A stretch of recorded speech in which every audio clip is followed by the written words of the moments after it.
ਸਤਨਾਮ।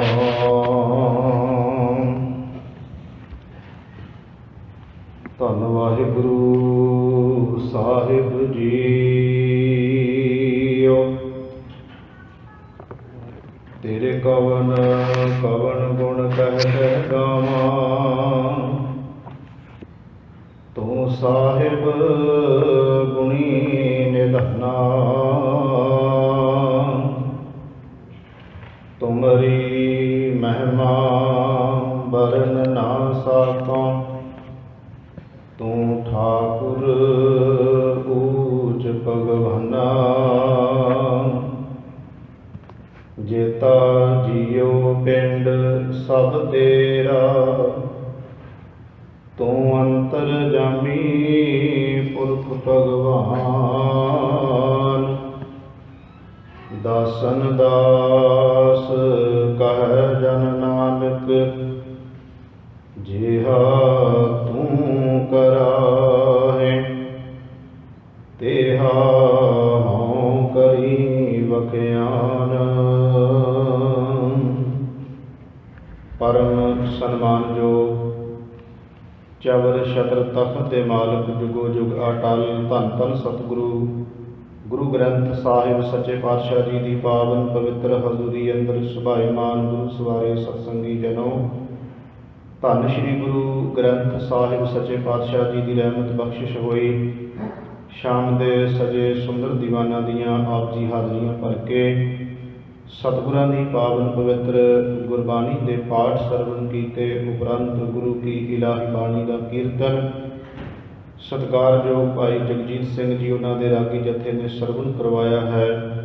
ਚੱਲ ਰਹੀ ਗੁਰਬਾਣੀ ਦੀ ਲੜੀਵਾਰ ਕਥਾ ਸ਼ਲੋਕ 12 ਤੇ ਵਧੀਕ ਗੁਰੂ ਗ੍ਰੰਥ ਸਾਹਿਬ ਜੀ ਦੇ ਪਾਵਨ ਅੰਗ 1420 ਅੰਗ ਤੇ ਪਾਵਨ ਪਵਿੱਤਰ ਸ਼ਬਦ ਦੀ ਵਿਚਾਰ ਚੱਲ ਰਹੀ ਹੈ। ਧੰਨ ਗੁਰੂ ਅਮਰਦਾਸ ਮਹਾਰਾਜ ਜੀ ਦੇ ਸ਼ਲੋਕਾਂ ਦੀ ਕਥਾ ਹੋ ਰਹੀ ਹੈ। ਆਓ ਸਾਧ ਸੰਗਤ ਸਤਿਗੁਰੂ ਰਹਿਮਤ ਬਖਸ਼ਿਸ਼ ਕਰਕੇ ਆਪ ਮਤ ਬੁੱਧ ਸੋਝੀ ਬਖਸ਼ਿਸ਼ ਕਰਕੇ ਪਾਵਨ ਪਵਿੱਤਰ ਗੁਰਬਾਣੀ ਦੇ ਸ਼ਬਦਾਂ ਦੀ ਵਿਚਾਰ ਕਰਵਾ ਲੈਣ। ਕਰੋ ਕਿਰਪਾ ਸਾਧ ਸੰਗਤ ਮਨ ਦੇ ਟਿਕਾਓ ਤੇ ਇਕਾਗਰਤਾ ਦੇ ਲਈ ਆਓ ਮਿਲ ਕੇ ਉਚਾਰਨ ਕਰੀਏ ਜੀ।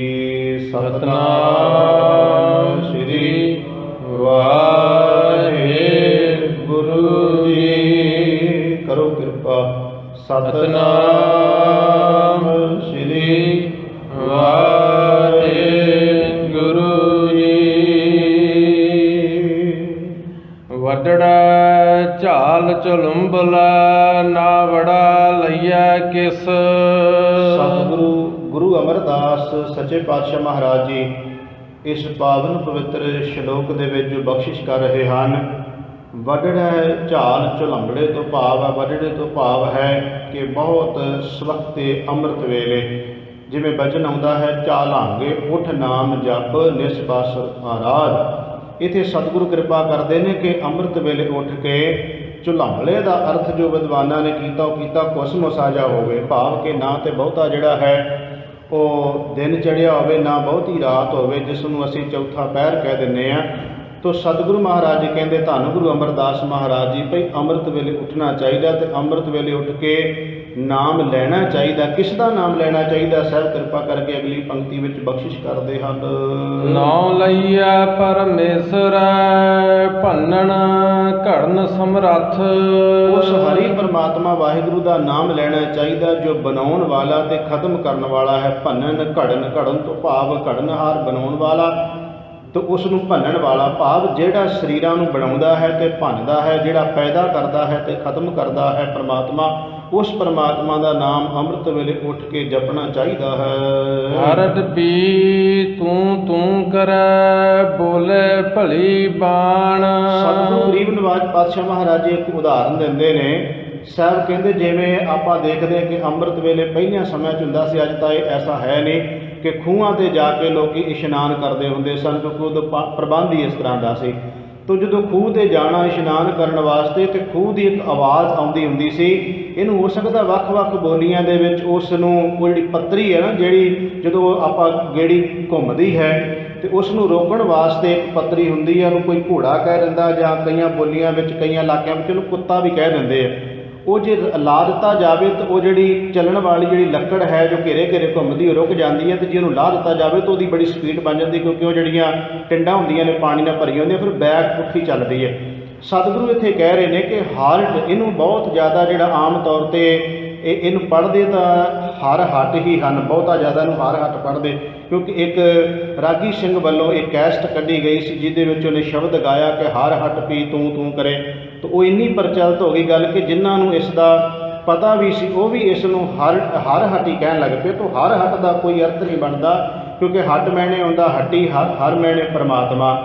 ਤੋ ਸਤਿਗੁਰੂ ਮਹਾਰਾਜ ਜੀ ਇੱਥੇ ਜੋ ਕਹਿ ਰਹੇ ਨੇ, ਇੱਥੇ ਸ਼ਬਦ ਦਾ ਜਿਹੜਾ ਉਚਾਰਨ ਹੈ ਇਕੱਠਾ ਹੀ ਕਰਨਾ ਹੈ ਕਿ ਹਾਰਟ ਪੇ, ਹਾਰਟ ਕਹਿੰਦੇ ਨੇ ਖੂਹ ਨੂੰ। ਸਾਹਿਬ ਕਹਿੰਦੇ ਕਿ ਜਿਵੇਂ ਖੂਹ ਚੱਲਦਾ ਹੈ ਤੇ ਚੱਲਦਾ ਹੋਇਆ ਖੂਹ ਜਿਹੜਾ ਉਹਦੇ ਤੇ ਆਵਾਜ਼ ਬੜੀ ਮਿੱਠੀ ਪਿਆਰੀ ਆਵਾਜ਼ ਆਉਂਦੀ ਹੈ, ਨਾਲੇ ਲੋਕੀ ਇਸ਼ਨਾਨ ਕਰਦੇ ਨਾਲ ਉਹਦੀ ਮਿੱਠੀ ਪਿਆਰੀ ਆਵਾਜ਼ ਨੂੰ ਸੁਣਦੇ ਨੇ, ਪਰ ਉਹਦੀ ਮਿੱਠੀ ਪਿਆਰੀ ਜਿਹੜੀ ਆਵਾਜ਼ ਹੈ ਕੋਈ ਪਰਮਾਤਮਾ ਦਾ ਸਿਮਰਨ ਨਹੀਂ ਖੂਹ ਕਰ ਰਿਹਾ।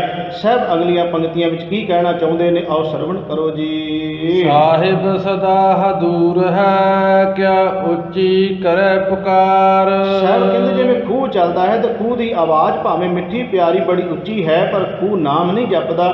ਇਸੇ ਤਰ੍ਹਾਂ ਉਹ ਜੀਵ ਜਿਹੜੇ ਹਰੀ ਪਰਮਾਤਮਾ ਵਾਹਿਗੁਰੂ ਨੂੰ ਇਹ ਸਮਝਦੇ ਕਿ ਸ਼ਾਇਦ ਬੜੀ ਦੂਰ ਹੋਣਾ ਤੇ ਉੱਚੀ ਉੱਚੀ ਕੂਕ ਕੇ ਉਹਨੂੰ ਆਵਾਜ਼ਾਂ ਮਾਰਦੇ ਨੇ। ਇਸੇ ਕਰਕੇ ਕਬੀਰ ਸਾਹਿਬ ਨੇ ਕਿਹਾ, ਕਬੀਰ ਮੁੱਲਾ ਮਨਾਰੇ ਕਿਆ ਚੜੇ ਸਾਈਂ ਨਾ ਬਹਿਰਾ ਹੋਏ। ਰੱਬ ਕੋਈ ਬੋਲਾ ਨਹੀਂ ਹੈ ਕਿ ਉਹਨੂੰ ਜ਼ੋਰ ਜ਼ੋਰ ਦੀ ਉੱਚੀ ਉੱਚੀ ਆਵਾਜ਼ਾਂ ਮਾਰਨੀ। ਇੱਕ ਕੂਕਾ ਡੰਮ ਵੀ ਚੱਲਿਆ ਸਿੱਖ ਧਰਮ ਦੇ ਵਿੱਚ, ਇਹ ਵੀ ਇੱਕ ਗੁਰੂ ਡੰਮ ਜਿਹੜਾ ਕੂਕਾ ਡੰਮ ਜਿਹਨੂੰ ਕਹਿੰਦੇ ਨਾਮਧਾਰੀਏ ਕਹਿੰਦੇ ਆ, ਉਹਨਾਂ ਦਾ ਨਾਂ ਹੀ ਅਸਲ ਵਿੱਚ ਤਾਂ ਪਿਆ ਸੀ ਕਿ ਉਹ ਕੂਕਾਂ ਬੜੀਆਂ ਮਾਰਦੇ ਸੀ, ਉੱਚੀ ਉੱਚੀ ਚੀਕਾਂ ਮਾਰਨੀਆਂ, ਇੱਥੋਂ ਉਹਨਾਂ ਦਾ ਡੰਮ ਚੱਲ ਗਿਆ ਜਿਹਨੂੰ ਕੂਕਾ ਡੰਮ ਕਿਹਾ ਜਾਂਦਾ ਹੈ। ਤੋ ਸਾਹਿਬ ਕਹਿੰਦੇ ਉੱਚੀ ਉੱਚੀ ਬੋਲਣ ਨਾਲ ਰੱਬ ਨਹੀਂ ਮਿਲ ਜਾਂਦਾ, ਉਹ ਤਾਂ ਅੰਤਰ ਆਤਮੇ ਸਹਿਜ ਦੀ ਗੱਲ ਹੈ। ਉੱਚੀ ਉੱਚੀ ਆਪਣੇ ਧਰਮ ਵਿੱਚ ਵੀ ਹੈਗਾ, ਬਹੁਤ ਕਈ ਵਾਰ ਤੁਸੀਂ ਦੇਖੋ ਕਿ ਅੱਜ ਕੱਲ੍ਹ ਤਾਂ ਨੈੱਟ ਦੇ ਉੱਤੇ ਸਾਰਾ ਕੁਝ ਹੈਗਾ। ਕੁਝ ਐਸੇ ਲੋਕ ਵੀ ਨੇ ਜਿਹੜੇ ਗੁਰੂ ਗ੍ਰੰਥ ਸਾਹਿਬ ਦੀ ਹਜ਼ੂਰੀ ਵਿੱਚ ਪੱਗਾਂ ਲਾਹ ਦਿੰਦੇ ਆ, ਲੱਤਾਂ ਮਾਰਦੇ ਇੱਕ ਦੂਜੇ ਦੇ, ਬੁਰਾ ਹਾਲ ਹੋ ਜਾਂਦਾ। ਇਹ ਕੋਈ ਨਾਮ ਜਪਣਾ ਨਹੀਂ ਹੈ। ਸਾਹਿਬ ਉੱਥੇ ਕਹਿ ਰਹੇ ਨੇ ਕਿ ਇਸ ਤਰ੍ਹਾਂ ਰੱਬ ਪਰਮਾਤਮਾ ਦੀ ਪ੍ਰਾਪਤੀ ਨਹੀਂ ਹੁੰਦੀ ਜਿਵੇਂ ਖੂਹ ਦੀ ਆਵਾਜ਼ ਮਿੱਠੀ ਪਿਆਰੀ ਉੱਚੀ ਬੋਲਦਾ ਪਰ ਉਹ ਰੱਬ ਨੂੰ ਨਹੀਂ ਜਪ ਰਿਹਾ। ਇਸੇ ਤਰ੍ਹਾਂ ਉਹ ਜੀਵ ਜਿਹੜੇ ਕੂਕਾਂ ਮਾਰਦੇ ਨੇ, ਕੂਕਾਂ ਮਾਰਨ ਨਾਲ ਹਰੀ ਪਰਮਾਤਮਾ ਦੀ ਪ੍ਰਾਪਤੀ ਨਹੀਂ ਹੁੰਦੀ, ਕਿਉਂਕਿ ਪਰਮਾਤਮਾ ਨਜ਼ਦੀਕ ਹੈ। ਜਿਨ ਜਗਤ ਉਪਾਏ ਹਰ ਰੰਗ ਕੀਆ, ਤਿਸ ਵਿਟਹੁ ਕੁਰਬਾਨ। ਉਸ ਹਰੀ ਪਰਮਾਤਮਾ ਵਾਹਿਗੁਰੂ ਤੋਂ ਸਦਕੇ ਬਲਿਹਾਰ ਜਾਈਏ ਜਿਨੇ ਜਗਤ ਨੂੰ ਪੈਦਾ ਕਰਕੇ ਤੇ ਰੰਗ ਦਾ ਅਰਥ ਇੱਥੇ ਹੈ ਤਮਾਸ਼ਾ, ਖੇਡ। ਜਿਹੜੀ ਪਰਮਾਤਮਾ ਨੇ ਜਗਤ ਦੀ ਰਚਨਾ ਕੀਤੀ ਹੈ, ਆਮਨ ਜਾਨ ਇੱਕ ਖੇਲ ਬਣਾਇਆ, ਆਗਿਆਕਾਰੀ ਕੀਨੀ ਮਾਇਆ। ਆਉਣ ਜਾਣ ਦਾ ਖੇਲ ਬਣਾਉਣ ਵਾਲਾ ਇਹ ਜਗਤ ਦੀ ਜੋ ਖੇਡ ਪਰਮਾਤਮਾ ਚਲਾ ਰਿਹਾ ਨਾ, ਇਸ ਤਮਾਸ਼ੇ ਨੂੰ, ਸਾਹਿਬ ਕਹਿੰਦੇ ਉਸ ਹਰੀ ਪਰਮਾਤਮਾ ਵਾਹਿਗੁਰੂ ਤੋਂ ਕੁਰਬਾਨ ਜਾਣਾ ਚਾਹੀਦਾ, ਸਦਕੇ ਜਾਣਾ ਚਾਹੀਦਾ ਹੈ। ਆਪ ਛੋੜ ਹੈ ਤਾਂ ਸਹ ਮਿਲੈ, ਸੱਚਾ ਇਹੋ ਵਿਚਾਰ। ਜੇ ਹਰੀ ਪਰਮਾਤਮਾ ਨੂੰ ਮਿਲਣਾ ਹੈ ਤੇ ਆਪਾ ਭਾਵ ਛੱਡਣਾ ਪਏਗਾ, ਹਉਮੈ ਦਾ ਤਿਆਗ ਕਰਨਾ ਪਏਗਾ, ਤਾਂ ਪਰਮਾਤਮਾ ਮਿਲੇਗਾ। ਇਹੀ ਅਸਲ ਵਿੱਚ ਸੱਚ ਦੀ ਵਿਚਾਰ ਹੈ ਕਿ ਜਿਹਨੇ ਆਪਾ ਭਾਵ ਤਿਆਗ ਦਿੱਤਾ ਉਸੇ ਨੂੰ ਹੀ ਪਰਮਾਤਮਾ ਦੀ ਪ੍ਰਾਪਤੀ ਹੁੰਦੀ ਹੈ। ਹਉਮੈ ਫਿੱਕਾ ਬੋਲਣਾ, ਬੁੱਝ ਨਾ ਸਕਾ ਕਾਰ। ਪਰ ਜੇ ਜੀਵ ਕਵੇ ਕਿ ਹਉਮੈ ਵੀ ਰਵੇ ਤੇ ਨਾਮ ਵੀ ਰਵੇ, ਦੋ ਚੀਜ਼ਾਂ ਦਾ ਸੁਮੇਲ ਨਹੀਂ ਹੋ ਸਕਦਾ, ਕਿਉਂਕਿ ਹਉਮੈ ਨਾਮੇ ਨਾਲ ਵਿਰੋਧ ਹੈ, ਦੋਏ ਨਾ ਵਸੈ ਇੱਕ ਠਾਏ। ਕੋਈ ਜੀਵ ਕਵੇ ਕਿ ਹਉਮੈ ਹੰਕਾਰ ਵੀ ਨਾਲ ਹੀ ਰੱਖਾਂ ਤੇ ਪਰਮਾਤਮਾ ਦੀ ਪ੍ਰਾਪਤੀ ਵੀ ਹੋ ਜਾਵੇ, ਸਾਹਿਬ ਕਹਿੰਦੇ ਦੋ ਚੀਜ਼ਾਂ ਨਹੀਂ ਟਿਕ ਸਕਦੀਆਂ। ਜਿਹੜਾ ਜੀਵ ਐਸਾ ਹਉਮੈ ਵਿੱਚ ਫਿੱਕਾ ਬੁਰੇ ਬੋਲ ਬੋਲਦਾ ਹੈ, ਸਤਿਗੁਰੂ ਮਹਾਰਾਜ ਜੀ ਕਹਿੰਦੇ ਨੇ ਉਹਦਾ ਆਉਣਾ ਜਾਣਾ ਜਿਹੜਾ ਹੈ ਉਹ ਵਿਅਰਥ ਹੈ। ਤੇ ਹਰੀ ਪਰਮਾਤਮਾ ਦੀ ਉਸ ਖੇਡ ਨੂੰ ਅਸਰਜ ਕਰ ਦੇਣ ਵਾਲੀ, ਹੈਰਾਨ ਕਰ ਦੇਣ ਵਾਲੀ ਜਿਹੜੀ ਜਗਤ ਦਾ ਤਮਾਸ਼ਾ ਪਰਮਾਤਮਾ ਜਿਹਨੇ ਚਲਾਇਆ ਹੋਇਆ, ਉਸ ਦੀ ਇਸ ਖੇਡ ਨੂੰ ਜੀਵ ਨਹੀਂ ਉਹ ਸਮਝ ਸਕਦਾ ਜਿਹੜਾ ਹਉਮੈ ਹੰਕਾਰ ਵਿੱਚ ਗਰਸਿਆ ਹੈ। ਵਣ ਤ੍ਰਿਣ ਤਰਭਵਨ ਤੁਜੈ ਧਿਆਏ ਦਾ, ਅੰਦਨ ਸਦਾ ਵਿਹਾਨ। ਸਾਹਿਬ ਜੀ ਕਿਰਪਾ ਕਰਦੇ ਨੇ ਕਿ ਉਸ ਹਰੀ ਪਰਮਾਤਮਾ ਨੂੰ ਅਸੀਂ ਜੀਵ ਇਕੱਲੇ ਨਹੀਂ, ਜੋ ਕੁਝ ਦਿਸਦਾ ਹੈ ਸਾਰੀ ਬਨਸਪਤੀ ਅਸਲ ਵਿੱਚ ਉਸ ਦੇ ਗੁਣ ਗਾਉਂਦੀ ਪਈ। ਗੁਣ ਗਾਉਣ ਤੋਂ ਭਾਵ ਹੈ ਉਹਦੇ ਹੁਕਮ ਵਿੱਚ, ਉਹਦੀ ਰਜ਼ਾ ਵਿੱਚ ਸਾਰਾ ਕੁਝ ਚੱਲਦਾ ਪਿਆ ਹੈ। ਤੋ ਸਾਹਿਬ ਕਿਰਪਾ ਕਰਦੇ ਨੇ ਹਰ ਜੋ ਕੁਝ ਸਾਨੂੰ ਸੰਸਾਰ 'ਤੇ ਦਿਸਦਾ ਹੈ ਉਹਦੀ ਰਜ਼ਾ ਵਿੱਚ ਚੱਲਣ ਕਰਕੇ ਸਾਰੇ ਉਸ ਨੂੰ ਧਿਆ ਰਹੇ ਨੇ। ਅੰਨ ਦਿਨ ਤੇ ਰਾਤ, ਇਹ ਵੀ ਉਹ ਸਤਿਗੁਰੂ ਮਹਾਰਾਜ ਕਹਿੰਦੇ ਸਦਾ ਆਉਂਦਾ ਜਾਂਦਾ, ਭਾਵ ਕਿ ਰਾਤ ਆਈ ਦਿਨ ਆ ਗਿਆ, ਦਿਨ ਆਇਆ ਚਲਿਆ ਗਿਆ, ਰਾਤ ਆ ਗਈ।